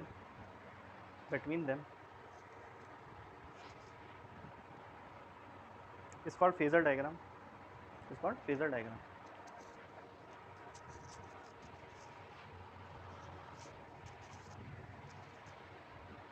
डिफिनीशन अगर नहीं समझ में आई कोई बात नहीं, डिफिनीशन आपसे नहीं पूछी जाएगी। आपसे पूरे सर्किट में आपसे पूछ लेगा कि अगर सपोज रेजिस्टेंस लगा है किसी भी अल्टरनेटिंग करंट सर्किट में, तो उसका फेजर डायग्राम ड्रॉ करो, या फिर डायग्राम दे रखा होगा, तुम्हें पहचानना होगा क्या सही है कि गलत है। बहुत आसान होता है, बहुत आसान। सपोज मैं पहले समझा दे रहा हूँ होता क्या है। सपोज ई की वैल्यू, जो हमने अल्टरनेटिंग जो ईएमएफ होता था या फिर वोल्टेज होता था, जो इंस्टेंटेनियस अल्टरनेटिंग वोल्टेज होता था, उसकी क्या इक्वेशन होती है? E = E0 sine omega T होती थी। सपोज ई की इक्वेशन ये है, ठीक। और सपोज आई की इक्वेशन कुछ ऐसी आई, हमने को सॉल्व किया। अभी तक तो हमने I = I0 sign omega T लेते थे, वो बेसिकली रेजिस्टेंस वाले सर्किट के लिए लेते थे। लेकिन कोई ज़रूरी थोड़ी ना सर्किट में रेजिस्टेंस ही लगाओ, कैपेसिटर भी लगा हो सकता है, इंडक्टर भी लगा हो सकता है, कुछ भी लगा हो सकता है ना, या तीनों लगा हो सकते हैं, या तो उनकी कॉम्बिनेशन लगी हो सकती है। तब आई की वैल्यू कुछ चेंज हो जाती है, ओमेगा टी ही नहीं रहता हमेशा साथ में। तो सपोज आई की वैल्यू क्या हो गई? Sign omega T minus pi by to हो गई। इसका क्या मतलब हुआ? देखो इसकी ओमेगा टी टू है, सॉरी ओमेगा टी है, तो इसकी क्या हो गई? Omega T minus pi by to हो गई। इसका मतलब क्या हुआ? इसका मतलब ये हुआ कि करंट लैग कर रहा है, पीछे चल रहा है। वो कितने एंगल पीछे चल रहा है? पाई बाई टू। अब कहोगे सर एंगल का क्या मतलब है यहाँ पे? पाई बाई टू, एक पाई बाई टू में कितनी वैल्यू होती है? T by four. Pi by two में क्या होता है? T by four. Pi by two is equivalent to T by four. Pi होता है तो कितना होता है? टी बाई टू के इक्विवेलेंट होता है। यार बताया ना अभी मैंने, ऐसे बताया मैंने। इसको सर्कल से रिलेट करके देखो, ये 0 डिग्री, ये सॉरी ये टाइम पीरियड यहाँ से सपोज 0 स्टार्ट हुए हो तुम, सर्कुलर मोशन नहीं हो रहा है, इसको हम रिलेट करके पढ़ रहे हैं, ठीक है। यहाँ पे कितना एंगल बनता है? 90 डिग्री। 90 डिग्री में कितना पोर्शन है? सर्कुलर मोशन कितना होता है? एक टाइम पीरियड यहाँ पे होता है ना कंप्लीट, उसमें 90 डिग्री का कितना हिस्सा हुआ? आधा, 1/4। तो ये t/4 हो गया टाइम, यहाँ पे t/2 हो गया, ये 3t/4 हो गया, ये t हो गया। तो 90 डिग्री में कितना हिस्सा हो रहा है? एक टाइम पीरियड का 1/4 हिस्सा। इसी चीज़ को यहाँ से कनेक्ट करके भी देख सकते हो। ये 0 एंगल होता है, ये आपका पाई/2 एंगल होता है, ये पाई होता है, ये कितना हो जाता है? ये आपका इसमें पाई/2 में भी पाई/2 जोड़ दो तो कितना होगा? 3π/2 हो जाएगा। ये आपका 2π हो जाएगा, ठीक। तो एक पाई/2 में देखो ये चला, ये चला, ये चला, अब टाइम पीरियड पूरा कंप्लीट हुआ, इसको भूल जाओ, इसको चलो छोड़ ही दो। तो एक पाई/2 में 1/4 हिस्सा, 4 टुकड़े हैं ना, 1 2 3 4, हर टुकड़े का वैल्यू कितनी है? t/4। यानी आधा टुकड़ा, आधा क्वाड्रेंट या फिर आधा ये जो पोर्शन है ऊपर जो बन रहा है आपका डायग्राम, वो किसके बराबर होता है? t/4 के बराबर। ये भी t/4 के बराबर, ये भी t/4, ये भी t/4। अगर कोई चीज़ सपोज यहाँ पे जैसे इक्वेशन कुछ इस टाइप से बनी, इसका मतलब क्या हुआ? करंट लैग कर रहा है, माइनस है ना, देखो ओमेगा 2 से माइनस पाई/2 है, यानी कि ये ओमेगा टी पे। तो सपोज ई की वैल्यू ओमेगा टी पे मैक्सिमम हो गई, या फिर किसी भी एंगल पे मैक्सिमम है, या फिर किसी भी टाइम के बाद मैक्सिमम हो गई, उससे t/4 टाइम पहले आपका क्या आएगा, या फिर बाद में मैक्सिमम वैल्यू आएगी करंट की। इसका मतलब ये हुआ। इसको क्या बोलोगे? Current is lagging behind the voltage. अब कोई चीज़ लैग कर रही है, इसका मतलब क्या है? वो बाद में अचीव हो रही है मैक्सिमम, उसकी वैल्यू मैक्सिमम कब आ रही है? बाद में आ रही है। यहाँ पे देखो फ़र्क है, हाँ, यानी मैक्सिमम वैल्यू ई की पहले आ जाएगी और करंट की बाद में आएगी, समझ रहे हो? अगर यहाँ प्लस लगा होता तो क्या होता? पहले इसकी वैल्यू आती, यानी पाई/2 आगे चल रहा है ये, यानी पहले मैक्सिमम अचीव कर ले रहा है, ये बाद में अचीव कर रहा है। ये बेसिक मैंने मतलब बता दिया है, इसका ये मतलब होता है। और इसके अलावा कुछ है भी नहीं तुम्हारे में। ओमेगा टी प्लस पाई/2 होगा, या तो माइनस पाई/2 होगा, या तो केवल ओमेगा टी होगा। अभी आपके 12th लेवल पे इतनी ही है बस। लेकिन अगर और भी कुछ होता तो उसका मतलब मैंने बता दिया। सपोज पाई हो जाता तब क्या होता कि इसका मतलब है प्लस अगर पाई होता तो करंट पाई एंगल ज़्यादा चल रहा है आगे, क्यों? तो एंगल से टाइम पीरियड को रिलेट करने के लिए हमने फेजर डायग्राम बनाया है, ठीक। अब आते हैं इसके डेरिवेशंस पे, मतलब कि जो केसेस हैं। फेजर डायग्राम का मतलब समझ में आ गया। अब यूज़ कैसे करेंगे वो सब आ जाएगा बाकी। अगर मान लेते हैं कोई एसी सर्किट है, अल्टरनेटिंग करंट सर्किट है, जिसमें क्या कनेक्ट है, केवल रेजिस्टेंस कनेक्ट है। पहले ये केस पढ़ेंगे। दूसरा केस क्या पढ़ेंगे, केवल इंडक्टर कनेक्ट कर देंगे उसमें। तीसरा केस क्या कर देंगे, उसमें केवल कैपेसिटर कनेक्ट कर देंगे, ठीक है। कुछ केस बन के आएंगे, कुछ वैल्यूज़ बन के आएंगी, उसको पढ़ते हैं। हेडिंग डालो। ऑनलाइन में मेरी आवाज़ आ रही है?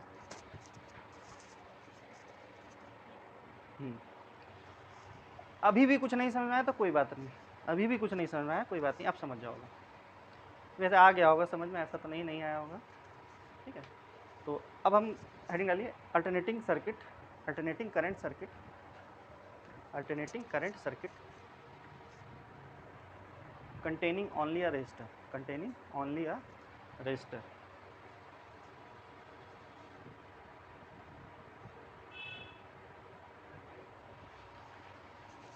एक हमने अल्टरनेटिंग करंट सर्किट लेना है, ठीक है, जिसमें केवल क्या कनेक्ट करना है, रेजिस्टेंस, ठीक। तो सपोज ऐसा कोई सर्किट है, इसमें हमने एक अल्टरनेटिंग करंट सोर्स से जोड़ दिया है। इसकी वैल्यू क्या है, इंस्टेंटेनियस करंट की वैल्यू, ईएमएफ की वैल्यू है ई नॉट साइन ओमेगा, ठीक है, आर रेजिस्टेंस। ये सर्किट है हमारा। इसका किसी भी जनरल इक्वेशन ईएमएफ की कितनी है, E equal to E not sine omega T. V से भी रिप्रेजेंट कर सकते हो, V equal to V nought sine omega T, कोई गलत नहीं हो जाएगा वो, ठीक है। अच्छा सपोज आई करंट, किसी भी आई क्या है, इंस्टेंटेनियस करंट। यहाँ पे आई की वैल्यू फिक्स तो होगी नहीं इस सर्किट में, क्योंकि ये चेंजिंग करंट है। यहाँ बैटरी वाली नहीं लगाई है हमने, प्लस माइनस वाली, यहाँ पे अल्टरनेटिंग करंट है। तो किसी भी टाइम पे या फिर किसी भी पर्टिकुलर इंस्टेंट पे इस पे पोटेंशियल ड्रॉप कितनी होगी, एट एनी इंस्टेंट, जितना करंट फ्लो हो रहा होगा। किसी भी इंस्टेंट पे इस पे पोटेंशियल डिफरेंस किसके बराबर होगा, potential difference across R will be equal to instantaneous EMF के बराबर ही तो होगा। समझ रहे, ई की वैल्यू भी चेंज हो रही है पॉइंट टू पॉइंट, तो ई की किसी भी पर्टिकुलर पॉइंट पे जो वैल्यू रही होगी कभी, उसी हिसाब से यहाँ पोटेंशियल ड्रॉप रही होगी। आपको सीधे से याद रखना है, potential difference across R at any instant will be equal to instantaneous EMF at that particular instant. इसके अक्रॉस पोटेंशियल डिफरेंस क्या होता है, formula I into R. Resistance के अक्रॉस क्या होता है, आई इंटू आर ही तो होता है। ये ई के बराबर होता है। ई की वैल्यू क्या है, E not sine omega T. आई की वैल्यू क्या हो जाएगी, बेसिकली हमें बनाना क्या, ई की इक्वेशन बनानी है और आई की इक्वेशन बनानी है, दोनों को रिलेट करना है भैया, क्या ओमेगा टी उसमें क्या रिलेशन बन रहा है, ठीक है। तभी तो फेज डिफरेंस पता चलेगा। ई की तो जनरल इक्वेशन ये है ही रहेगी। आई की इक्वेशन देखते हैं क्या बनती है। आई की वैल्यू क्या हो जाएगी, E not upon R sine omega T. E not upon R क्या हो जाएगा, मैक्सिमम वैल्यू ऑफ करंट, यानी peak value of current.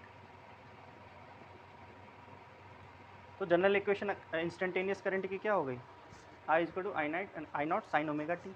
General equation for instantaneous voltage क्या हो गई, E not sine omega T. Omega T है, omega T, यानी कि दोनों क्या चल रहे होंगे, साथ साथ चल रहे होंगे। साथ साथ का मतलब ये नहीं कि एक वैल्यू, उनकी वैल्यू भी बराबर है, ऐसा नहीं है मैं कह रहा हूँ। साथ साथ का मतलब है जैसे जैसे उसकी वैल्यू बढ़ रही होगी, जिस जिस पर्टिकुलर टाइम पे वो मैक्सिमम वैल्यू अचीव कर रहा होगा, उसी टाइम पे करंट भी मैक्सिमम वैल्यू अचीव कर रहा होगा। जिस पॉइंट पे ये जीरो जा रहा होगा, उसी टाइम पे करंट भी जीरो हो रहा होगा। तो साथ साथ चलते हैं, यानी फेज डिफरेंस क्या है इन दोनों के बीच में, जीरो है। कुछ भी फेज डिफरेंस नहीं है भाई, ओमेगा टी प्लस जीरो है ना, 0 डिग्री का फेज डिफरेंस है। 0 डिग्री का फेज डिफरेंस का मतलब both I and E and I R in same phase.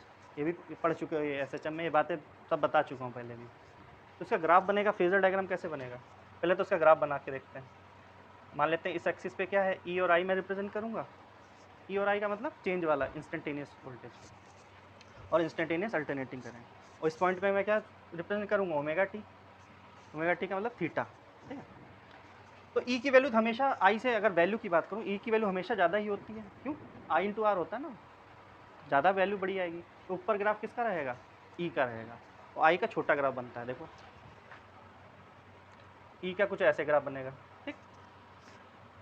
ये सपोज क्या है, ई नॉट है, क्या है ये, ई नॉट। आई का कैसे ग्राफ बन रहा है, देखो ध्यान से देखो,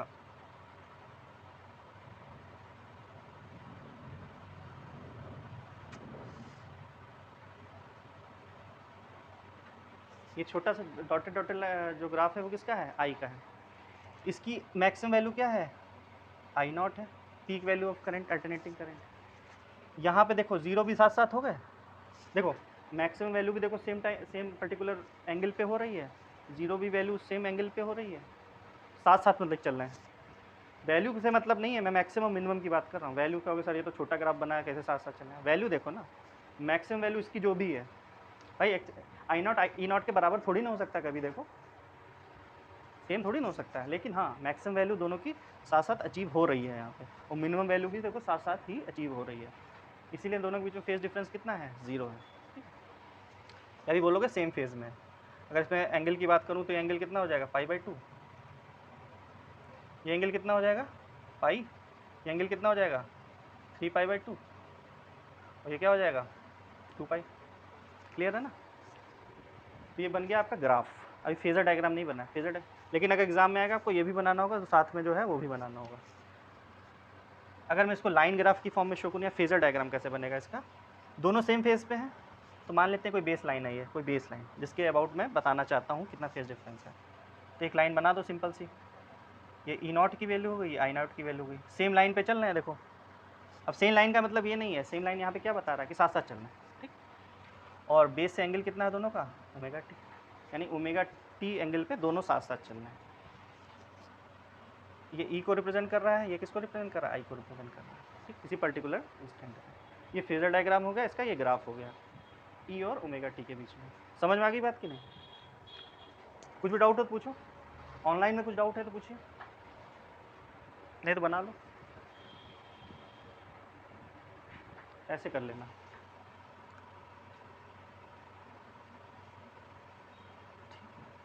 ये 3π/2 इधर बना लो ज़्यादा से। हर पॉइंट पे देखो साथ साथ चल रहे हैं, मैक्सिमम वैल्यू भी साथ साथ अचीव करी, मिनिमम वैल्यू भी साथ साथ अचीव करी, फिर मैक्सिमम वैल्यू साथ ही साथ बढ़ भी रहे हैं, जो भी मैक्सिमम वैल्यू उनकी है साथ साथ जीरो हो गए। यहाँ पे देखो फेजर डायग्राम में एक लाइन में मैंने बना दिया है, यानी कि दोनों देखो पीछे है, थोड़ा आई नॉट की वैल्यू कम है तो पीछे है, ई नॉट के ऊपर है। ये फेजर डायग्राम हो गया इसका। ओमेगा टी, दोनों का एंगल भी क्या है, ओमेगा टी है बेस लाइन से। बस बहुत आसान होता है ये, बस डायग्राम बना, वो थोड़ा लिखवाऊंगा इसमें। डायग्राम बनाइए ये वाला, साइड में ये दोनों डायग्राम भी बना लो, बीच में मैं कुछ थोड़ा लिखवाऊंगा। ऑनलाइन में समझ में आया कि नहीं।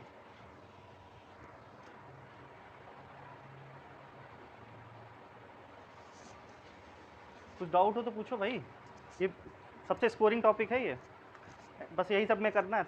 कहते हैं डायग्राम बनाना, फेजर डायग्राम हो जाएगा,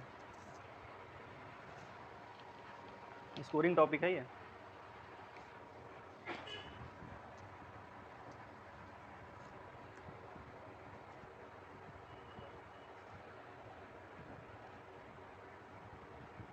और एग्ज़ाम में दोनों फिगर बना के आओगे, एक मत बना के आ जाना। पता लगे ये बना के आ गया, ये भी बना देना साथ में। कुछ टफ तो है नहीं, साथ साथ बनाना है बस, एक दो बार प्रैक्टिस करोगे हो जाएगा।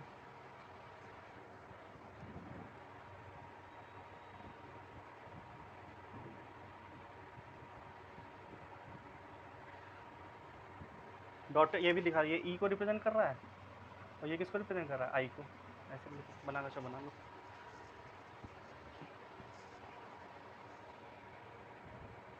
तो याद रखना, जब कभी रेजिस्टेंस की बात हो, रेजिस्टेंस में दोनों चीज़ें क्या चलती हैं, साथ साथ चलती हैं, यानी they are in the same phase.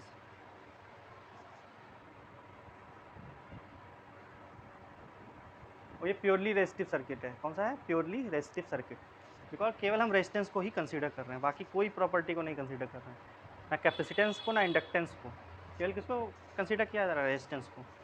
तो प्योरली रेजिस्टिव सर्किट में current and voltage are in same phase.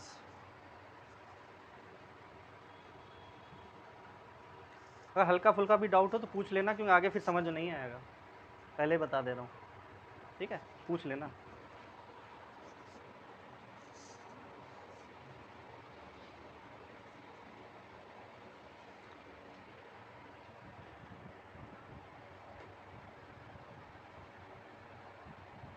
और ये पता कैसे करते हैं कौन फेज़ में है कि नहीं, इक्वेशन देख के, इक्वेशन ही मैं बता देती हूँ कोई फेज़ में है कि नहीं है, ठीक है।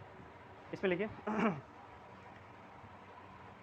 Suppose a resistor of resistance R, suppose our resistor of resistance R is connected to a source of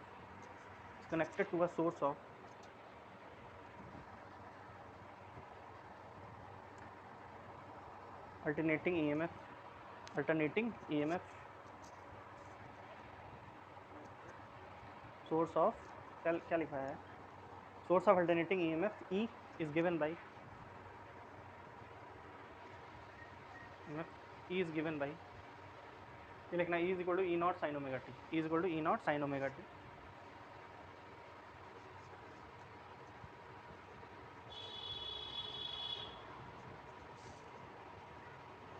E naught sin omega t. Such a circuit is called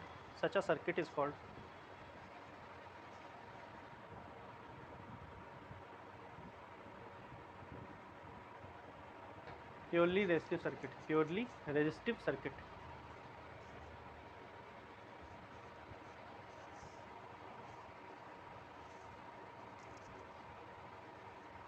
हो गया? इसके आगे लिखिए ये पूरा लिखेंगे, पूरा ही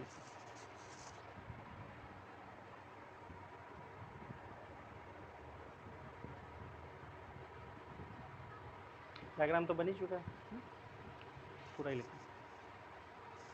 इसके अक्रॉस जो पोटेंशियल डिफरेंस होगा किसी भी इंस्टेंट पे, क्योंकि चेंज होता रहेगा ना, वो किसके बराबर होगा, जो भी चेंजिंग पोटेंशियल डिफरेंस है या फिर जो अल्टरनेटिंग EMF इंस्टेंटेनियस वाला है उसके इक्वल होगा। वहाँ से हमने इक्वेशन बना लिया। I नॉट की value E not upon R होती है, याद रखना इस केस के लिए ये चेंज होती रहती है। I नॉट के लिए यहाँ पे रेजिस्टेंस के लिए यही रहेगी, इंडक्टर होगा तो कुछ और हो जाएगी, कैपेसिटर के लिए कुछ और हो जाएगी, जब कॉम्बिनेशन होगा तो कुछ और हो जाएगी, ठीक है।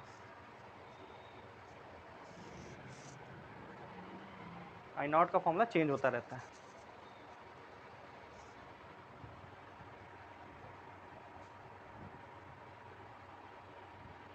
फिर पॉइंट बना के लिखिए,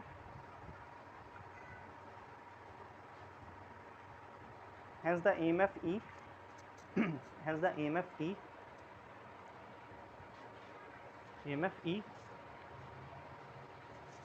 and current I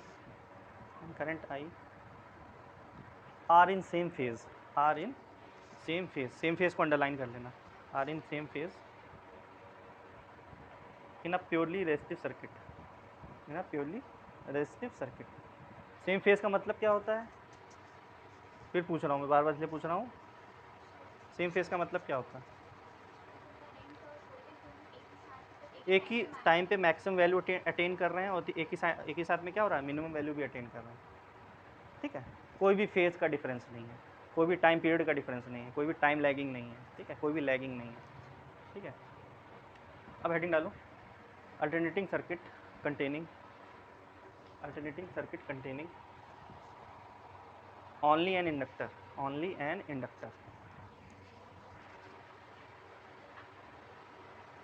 ऑनलाइन में मेरी सुन रहे हो बातें कि नहीं, ठीक है। हाँ, alternating circuit containing only an inductor. अब हम क्या करेंगे, केवल इंडक्टर लगाएंगे। क्या लगाएंगे, अब कहोगे सर, अब देखो इंडक्टर में भी बात ध्यान रखनी है, हमें रेजिस्टेंस कंसीडर नहीं कर रहे हैं।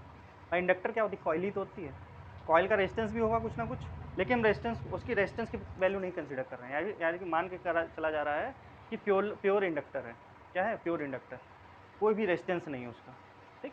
ऐसा एक्चुअल में नहीं होता है, वही बात है ना, लेकिन माना गया है, मानते हैं कि सपोज कोई ऐसा इंडक्टर है जो प्योर इंडक्टर है, यानी कि उसकी रेजिस्टेंस क्या है, 0 है, ठीक।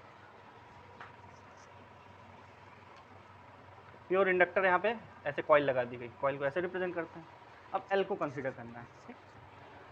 सेल्फ इंडक्शन याद है, अब यहाँ पे उसका कॉन्सेप्ट लगेगा सेल्फ इंडक्टेंस का। तो यहाँ पर सभी रब करें, बहुत सरल है, बस देखते जाओ, पहले की चीज़ें यूज़ थोड़ी बहुत होंगी, ध्यान से देखते जाओ। अब जैसे अल्टरनेटिंग EMF क्या है, ये अल्टरनेटिंग EMF से कनेक्ट कर दिया गया है, अब क्या होगा, EMF चेंज होगा, साथ ही साथ बैक EMF भी क्रिएट होगा, है। तो नेट EMF क्या हो जाएगा, this minus this.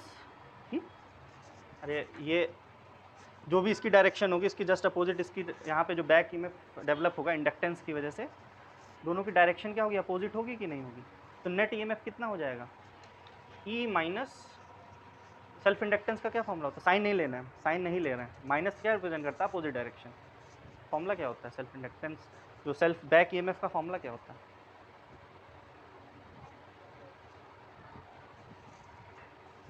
L D I by D T.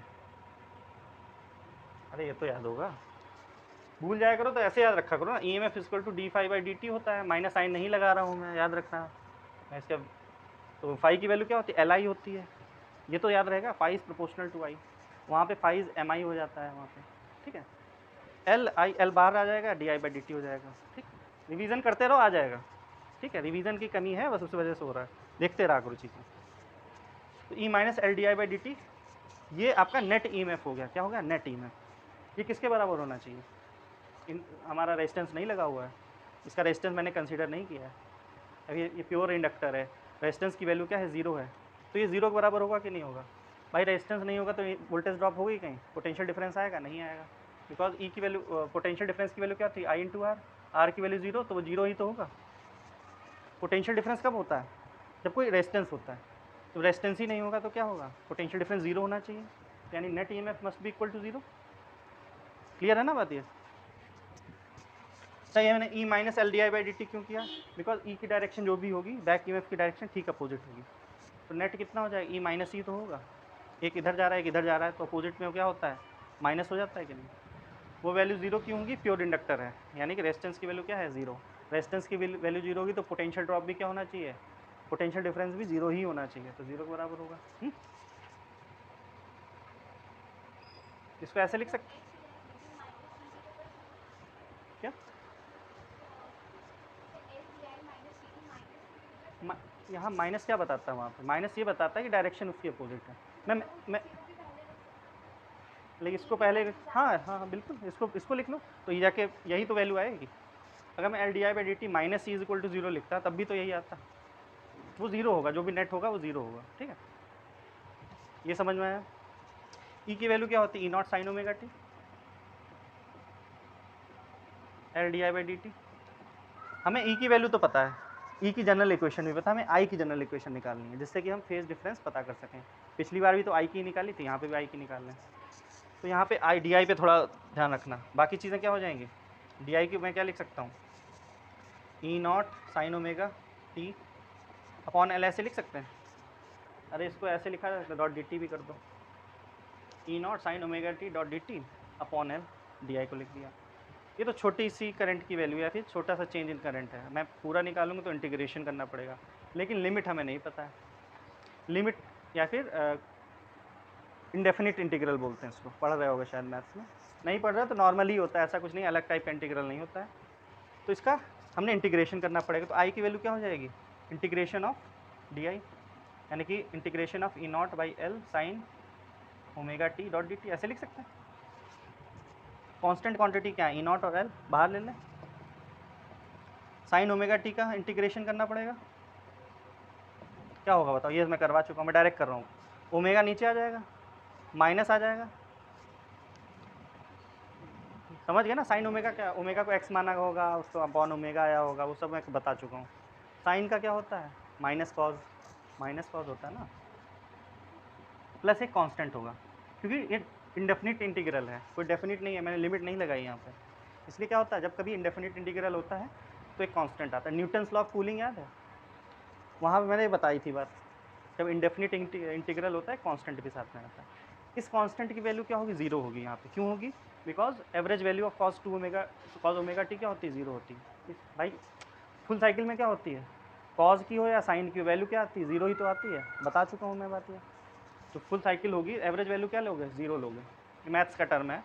Average value of cos omega T और साइन ओमेगा टी दोनों जीरो होती है, या फिर साइनोसॉइडल जो भी होगा वो, या फिर जो इस टाइप में पीरियोडिक होगा उसकी एवरेज वैल्यू क्या आएगी, जीरो ही आएगी। तो क्या आ जाएगी, कांस्टेंट की वैल्यू जीरो, या फिर सिंपल से याद रखना कांस्टेंट जो भी आता है यहाँ पे जीरो होता है, ठीक बचेगा क्या, constant is equal to zero. तो आई की वैल्यू क्या होगी, minus E not upon omega L cos omega T बचेगा। E not upon omega L क्या होता है, ये होता है आई नॉट के बराबर, इस केस में क्या होता है, ये आई नॉट हो जाता है, तो माइनस आई नॉट। पिछले केस में क्या था, ई नॉट अपॉन आर था, यहाँ पे नहीं है, मैंने क्या कहा, चेंज होता रहता है, यहाँ पे आर का मतलब ही नहीं है कुछ, लेकिन फिर भी क्या होता है, एक रेजिस्टेंस ऑफर होता है, लेकिन वो रेजिस्टर की वजह से नहीं होता, इंडक्टर की वजह से होता है। चलो आगे बताएंगे उसको। I naught upon cos omega T को मैं क्या साइन, ध्यान से देखना, आप थोड़ा मैं काम की बात बता रहा, pi by two minus omega T लिख सकता हूँ। साइन ओमेगा टी को क्या sine pi by two minus omega T लिखा जा सकता है? देख लो पहले, समझ लो। Pi by sine pi by two minus omega T कहाँ आएगा? Pi by two minus omega T first quadrant में आएगा। फर्स्ट क्वाड्रेंट में सब पॉजिटिव होता है, तो लेकिन हमने क्या बताया था, पाई बाई टू जब आता है तो साइन चेंज, लेकिन कॉज ओमेगा टी के बराबर ही होगा ये। इतनी बात समझ में आई? वैसे तो डायरेक्ट ये लिखना चाहिए, लेकिन फिर भी कहीं ना कहीं कन्फ्यूज़न हो जाए, इसलिए उसको अवॉइड करने के लिए लिख रहा हूँ मैं। यहाँ पे ज़रा गौर करो, यहाँ माइनस कॉमन ले लूँ ज़रा मैं, तो क्या हो जाएगा? Omega T minus pi by to लिख सकते हैं इसको, माइनस कॉमन लेके।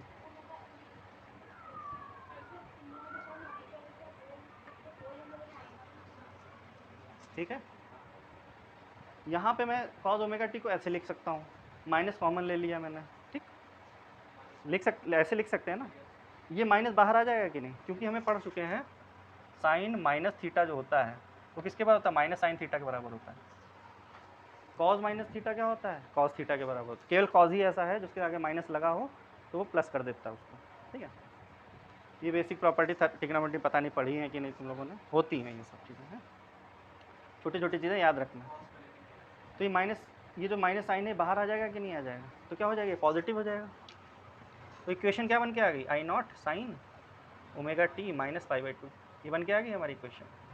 अब यहाँ पे देखो क्या है, बताओ, ये बता चुका हूँ पहले। यहाँ पिछले केस में क्या था? ओमेगा टी ही आ रहा था, यहाँ पे क्या आ रहा है? Omega T minus pi by two आ रहा है। इसका मतलब ये लैग कर रहा है, करंट पीछे चल रहा है। तो पीछे चलता है तो क्या होगा? यानी इसका मतलब क्या है? इसकी मैक्सिमम वैल्यू पहले आ जाएगी, इसकी मैक्सिमम वैल्यू बाद में आएगी। That means current is lagging behind the voltage, या फिर बोल सकते हो voltage is leading the current by the phase angle of pi by to. ठीक है, दो तरीके से बोल सकते हैं इसको, current is lagging behind the voltage by pi by two phase angle, या फिर बोल सकते हो द वोल्टेज इज या फिर बोल सकते हो voltage leading the current by phase angle of pi by two. ये आगे बढ़ रहा है या पीछे चल रहा है, बात तो एक ही है। कितना समझ में आ गया? कुछ डाउट हो तो पूछ लो, जो भी डाउट हुआ वो इन छोटी मोटी चीज़ों में हुआ होगा, वो तो भाई ट्रिग्नोमेट्री है, मैंने बता भी दिया ओरिजिन क्या है। डायरेक्ट कर देता तो समझ तब बात होती, कुछ डाउट हो गया। ठीक है, ये सब चीज़ें ट्रिग्नोमेट्री से की हैं, ये याद रखना है, साइड में लिख लेना जब डेरिवेशन है। तो ऐसा करो, डायग्राम बनाओ इसका। अब इसका फेजर डायग्राम भी बनाते हैं, ठीक। ऑनलाइन में समझ में आया?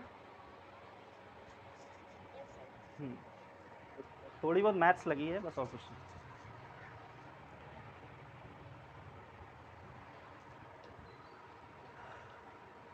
घर पे जाके रिवाइज कर रहे हो कि नहीं? करते रहो करते रहो, एक दिन तुम इस पर कर लोगे, ठीक है, याद रहेंगे। कभी यार अभी क्या हो रहा है, भूल जाते हो चीज़ें, कन्फ्यूज़ हो जाते हो, ये क्या मतलब कि, तो ये बस रिवीजन से ही आ सकता है ना भाई। प्रॉब्लम तब होती है तो समझ ही नहीं आया होता, बाकी तो चीज़ें रिवीजन की होगी ना, बार बार रिवीजन करते रहो। हाँ लेंगे, चैप्टर थर्ड का लेंगे पहले, करंट इलेक्ट्रिसिटी का, फिर लेंगे फर्स्ट।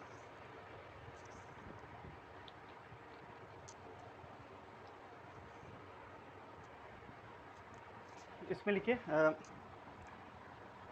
इसको क्या बोलते हैं? Pure inductive circuit. क्या बोलते हैं? Pure inductive circuit. इसमें लिखिए, consider an inductor of inductance, consider an inductor of inductance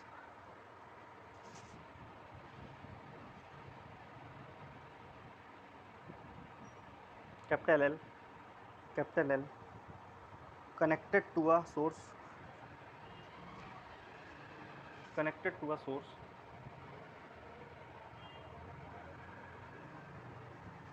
ऐसे ही 6 सर्किट पढ़ोगे। अभी हम 2 पढ़ चुके हैं ना, ये 4 सर्किट और पढ़ने हैं। इनमें से इसके अलावा कुछ आएगा ही नहीं। ये 6 सर्किट टोटल पढ़ लो, और वो डेरिवेशन 2 करवाएं और न्यूमेरिकल तो इसी के बेसिस पे होंगे, और इसके अलावा इस चैप्टर से कुछ नहीं आता है। पूरे नंबर आ सकते हैं, पूरे के पूरे। अगर लापरवाही करोगे तो बात अलग है, पूरे नंबर आ सकते हैं इसमें, 8 से 10 नंबर का आएगा इससे, ठीक। तो इसमें लिखो, inductor of inductance L connected to a source of alternating EMF, और एक ट्रांसफार्मर है, एक ट्रांसफार्मर भी है इसमें, वो भी बहुत इंपॉर्टेंट है। छोटा चैप्टर है और पूरे नंबर ग्रेस्पिंग वाला है, मैग्नेटिक फील्ड की तरह बड़ा चैप्टर नहीं है, बहुत बड़ा चैप्टर नहीं है, छोटा चैप्टर है ना भाई। मैं कहूँगा 8-10 चीज़ें पढ़नी है तो बड़ी नहीं, इसमें अल्टरनेटिंग करंट में ट्रांसफार्मर नहीं हटा है।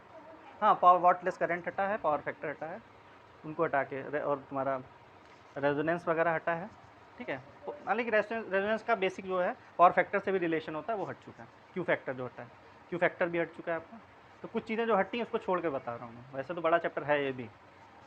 चलो लिखो, alternating EMF E given by, ये लिख लेना, is equal to E0 sine omega T. लिखो, लाइन चेंज करके लिखिए।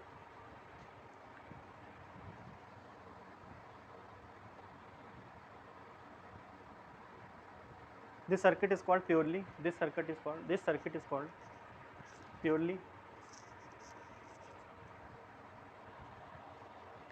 inductive AC circuit, purely inductive AC circuit।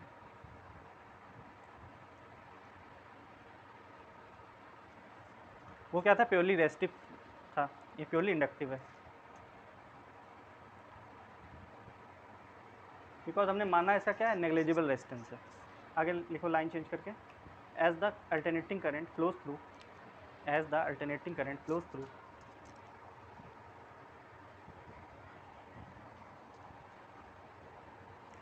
the current flows through the inductor, a back EMF,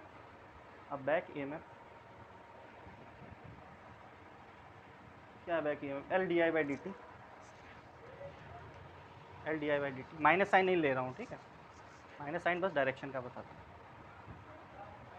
इस setup which opposes the applied EMF।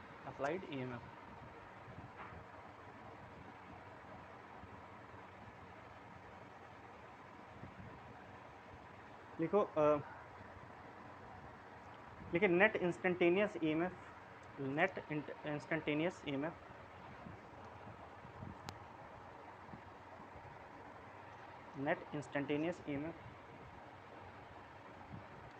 E minus L D I by D T, यही तो है, must be equal to zero. लिखो, must be equal to zero, must be equal to zero because there is no resistance in the circuit, छूट रहा हो बता देना है, because the net क्या लिखवाया मैंने, because there is no resistance in the circuit, तो ऐसा करो, पूरा लिख लो, ये पूरा लिखना है, यहाँ पे रुक जाना, ठीक है, यहाँ पे करने के बाद रुक जाना। कांस्टेंट की वैल्यू 0 मैंने डायरेक्ट लिख दी, लेकिन उसका रीज़न लिखवा दूंगा। वैसे आप डायरेक्ट भी लिख सकते हो, लिख लेना, since the average value of cos omega T is 0, that's why constant is equal to 0।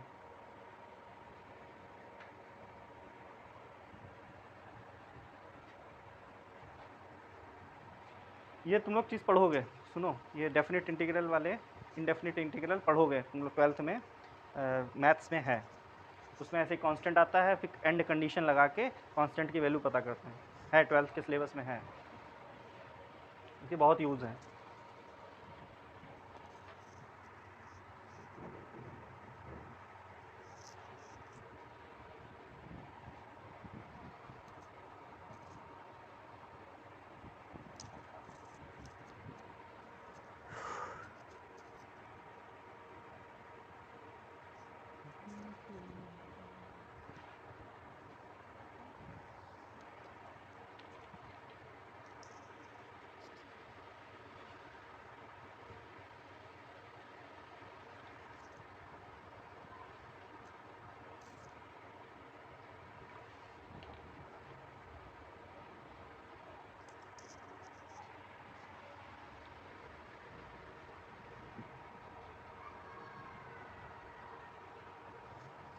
तुम लोग को ज़्यादा दूर तो नहीं जाना है, अगर रास्ते में बारिश होने लगे।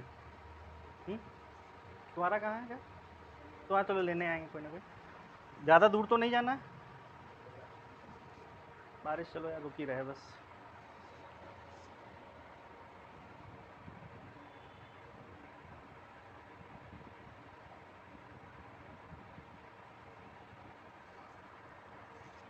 यहाँ पे रुक जाना थोड़ा, लिखो सिंस द, लिखो since the average of cause omega T, since the average of cause omega T यहाँ के बाद, ठीक है, is zero over a time period, zero over a time period, hence constant is equal to 0, hence constant is equal to 0. Sir एक बार repeat करते since the average of cos omega t is 0, average of cos omega t is 0 over a time period, over a time period, यहाँ पर हमने average condition लगाई। देखो overall जब पूरा time period हो जाएगा तब इसकी वैल्यू आई की वैल्यू क्या हो जाएगी, 0 हो जाएगी, ये भी 0 हो जाएगा, कांस्टेंट की वैल्यू क्या हो जाएगी, वो भी 0 हो जाएगी। एंड कंडीशन लगा किया है ये, ठीक है, over a time period is 0, hence the integration constant, hence the integration constant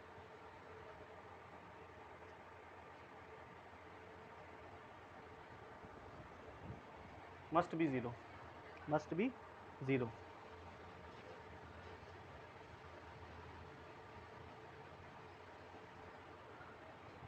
इसका ये पूरा लिखो, थोड़ा फटाफट लिखो, इसका फेजर डायग्राम भी बनवा दो इसको।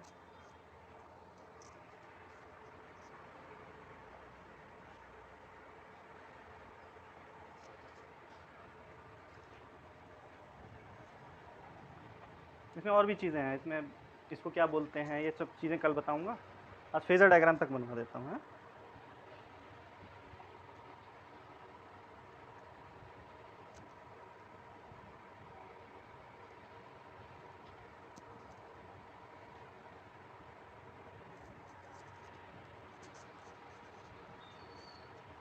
ये भी चीज़ें लिख लेना भाई, वरना फिर बाद में कहोगे कहाँ से क्या आ गया, लिख लो, ठीक।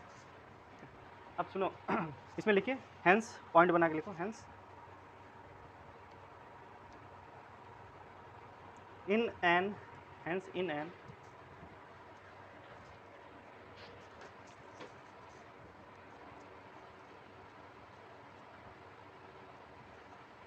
ये लिख लिया ना पूरा, hence in an inductive AC circuit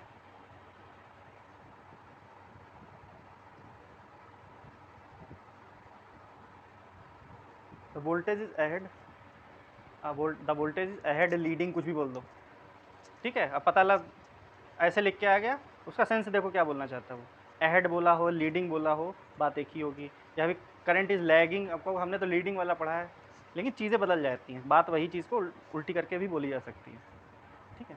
the voltage is ahead of the current in, ahead of the current in phase by 90 degree by 90 degree. तो 90 डिग्री, ये पाई बाई 2 क्या होता है, 90 डिग्री तो होता है। और द करंट लैग्स बिहाइंड, और द करंट लैग्स बिहाइंड, इसी बात को ऐसे भी बोली जा सकती है, और the current lags behind the voltage, behind the voltage in phase by 90 degree, in phase by 90 degree. इसका क्या मतलब हुआ, टाइम पीरियड के हिसाब से बताओ इसका क्या मतलब हुआ। इसका मतलब ये हुआ कि T/4 टाइम पीरियड आपका पहले ही वोल्टेज मैक्सिमम वैल्यू अचीव कर देगा।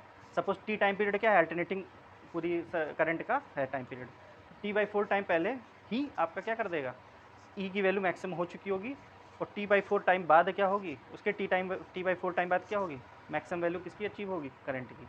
यानी कि अगर सपोज पाई/2 पे मैक्सिमम किसकी आ रही है, वोल्टेज की आ रही है, तो पाई पे किसकी आएगी, करंट की आएगी। इसको ऐसे समझा जा सकता है, फेजर डायग्राम बना देते हैं।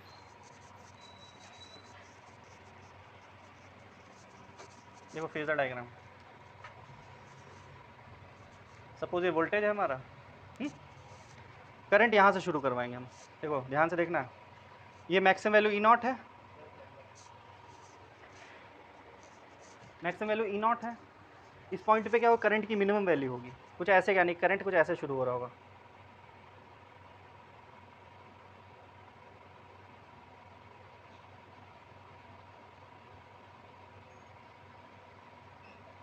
यहाँ पे जरा गौर करो, यहाँ पे मिनिमम वैल्यू है, पीछे से भी कर सकते हैं हम, क्योंकि सर यहाँ पे तो ये यहाँ पे 0 है इसकी, यहाँ लेकिन निगेटिव में है, इसको जब पीछे बढ़ाओ कुछ ऐसे होगा, तो यहाँ पे ऐसे चल रहा होगा।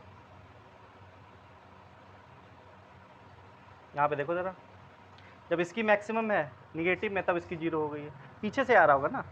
तो ये हम लेकिन शुरुआत कहाँ से करते हैं, यहाँ से करते हैं। यहाँ से देखो आप ध्यान से, ये आई नॉट की वैल्यू है, यहाँ आई नॉट छोड़ो, यहाँ से देखो पॉजिटिव वाले से शुरुआत देखी जाती है। ये किसका ग्राफ है, ई और आई का है, इस पर हमने रिप्रेजेंट किया है। ज़रा गौर करो, जब ई नॉट यानी करंट जब क्या है ई एम एफ क्या है मैक्सिमम है, तब आपका करंट की वैल्यू क्या है 0 है। जब इसकी वैल्यू 0 है तो क्या हुआ, करंट मैक्सिमम हो गया। ठीक है, कितना एंगल पे मैक्सिमम, चलो इसको लिख देता हूँ एंगल पहले। ये सपोज ओमेगा टी है, ये क्या है ई और आई के बीच में ग्राफ है, ये ई का ग्राफ है, ये आई का ग्राफ है। ये सपोज आई नॉट है यहाँ पे, ठीक है, ये आपकी ई नॉट है, ये पाई/2 एंगल पे है। ये क्या होता है 2 पाई होता है, ये 3 पाई/2 होता है, ये क्या हो जाता है 2 पाई हो जाता है। ज़रा गौर करो, पाई/2 पे क्या है मैक्सिमम वैल्यू किसकी, ई नॉट की है, और पाई पे क्या है मैक्सिमम वैल्यू आई नॉट की है। यानी इसकी मैक्सिमम वैल्यू पाई/2 पहले ही आ जा रही है और उसकी बाद में आ रही है पाई एंगल के बाद में।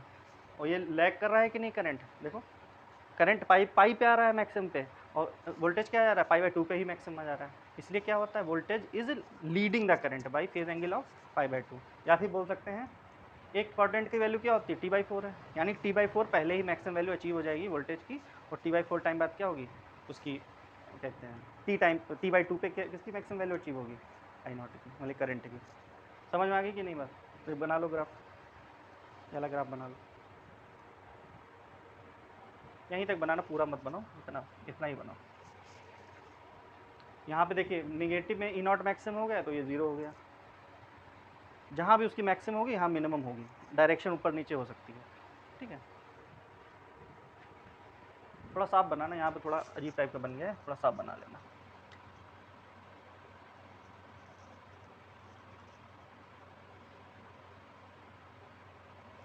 ठीक,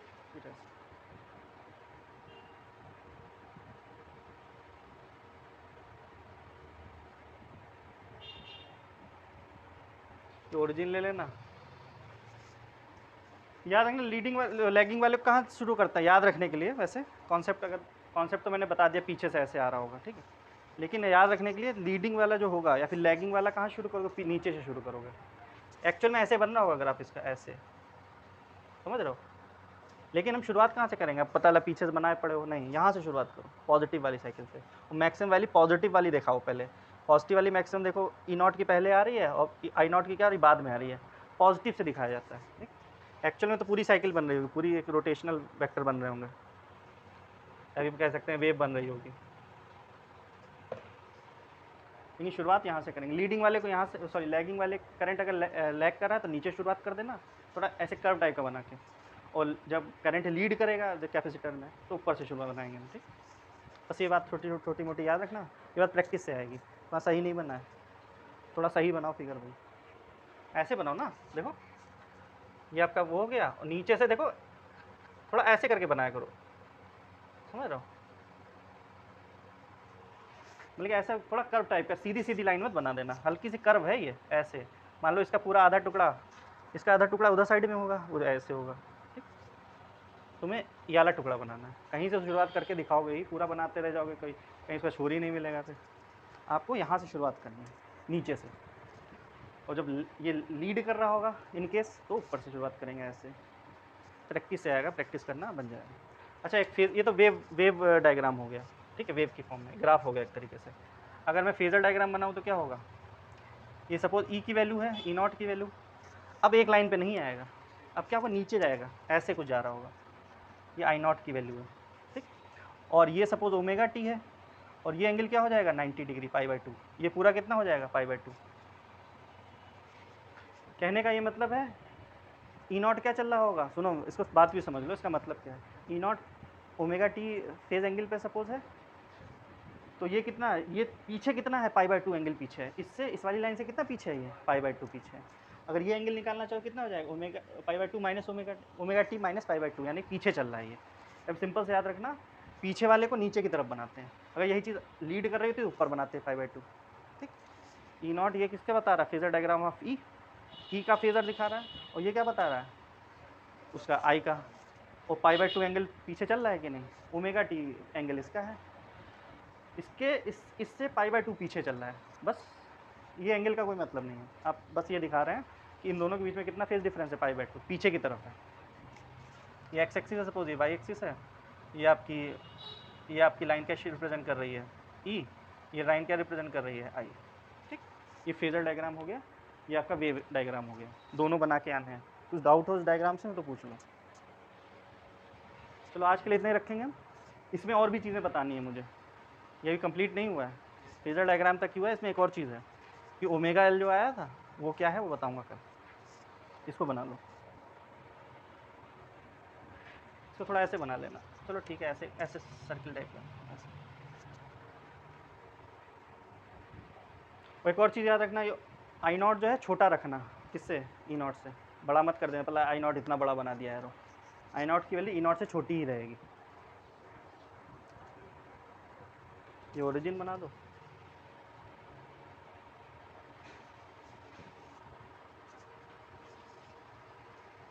ठीक है।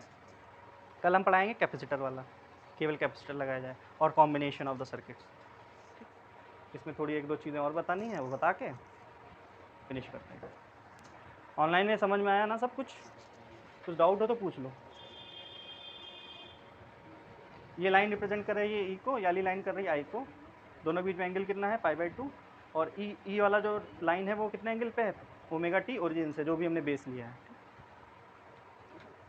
ठीक।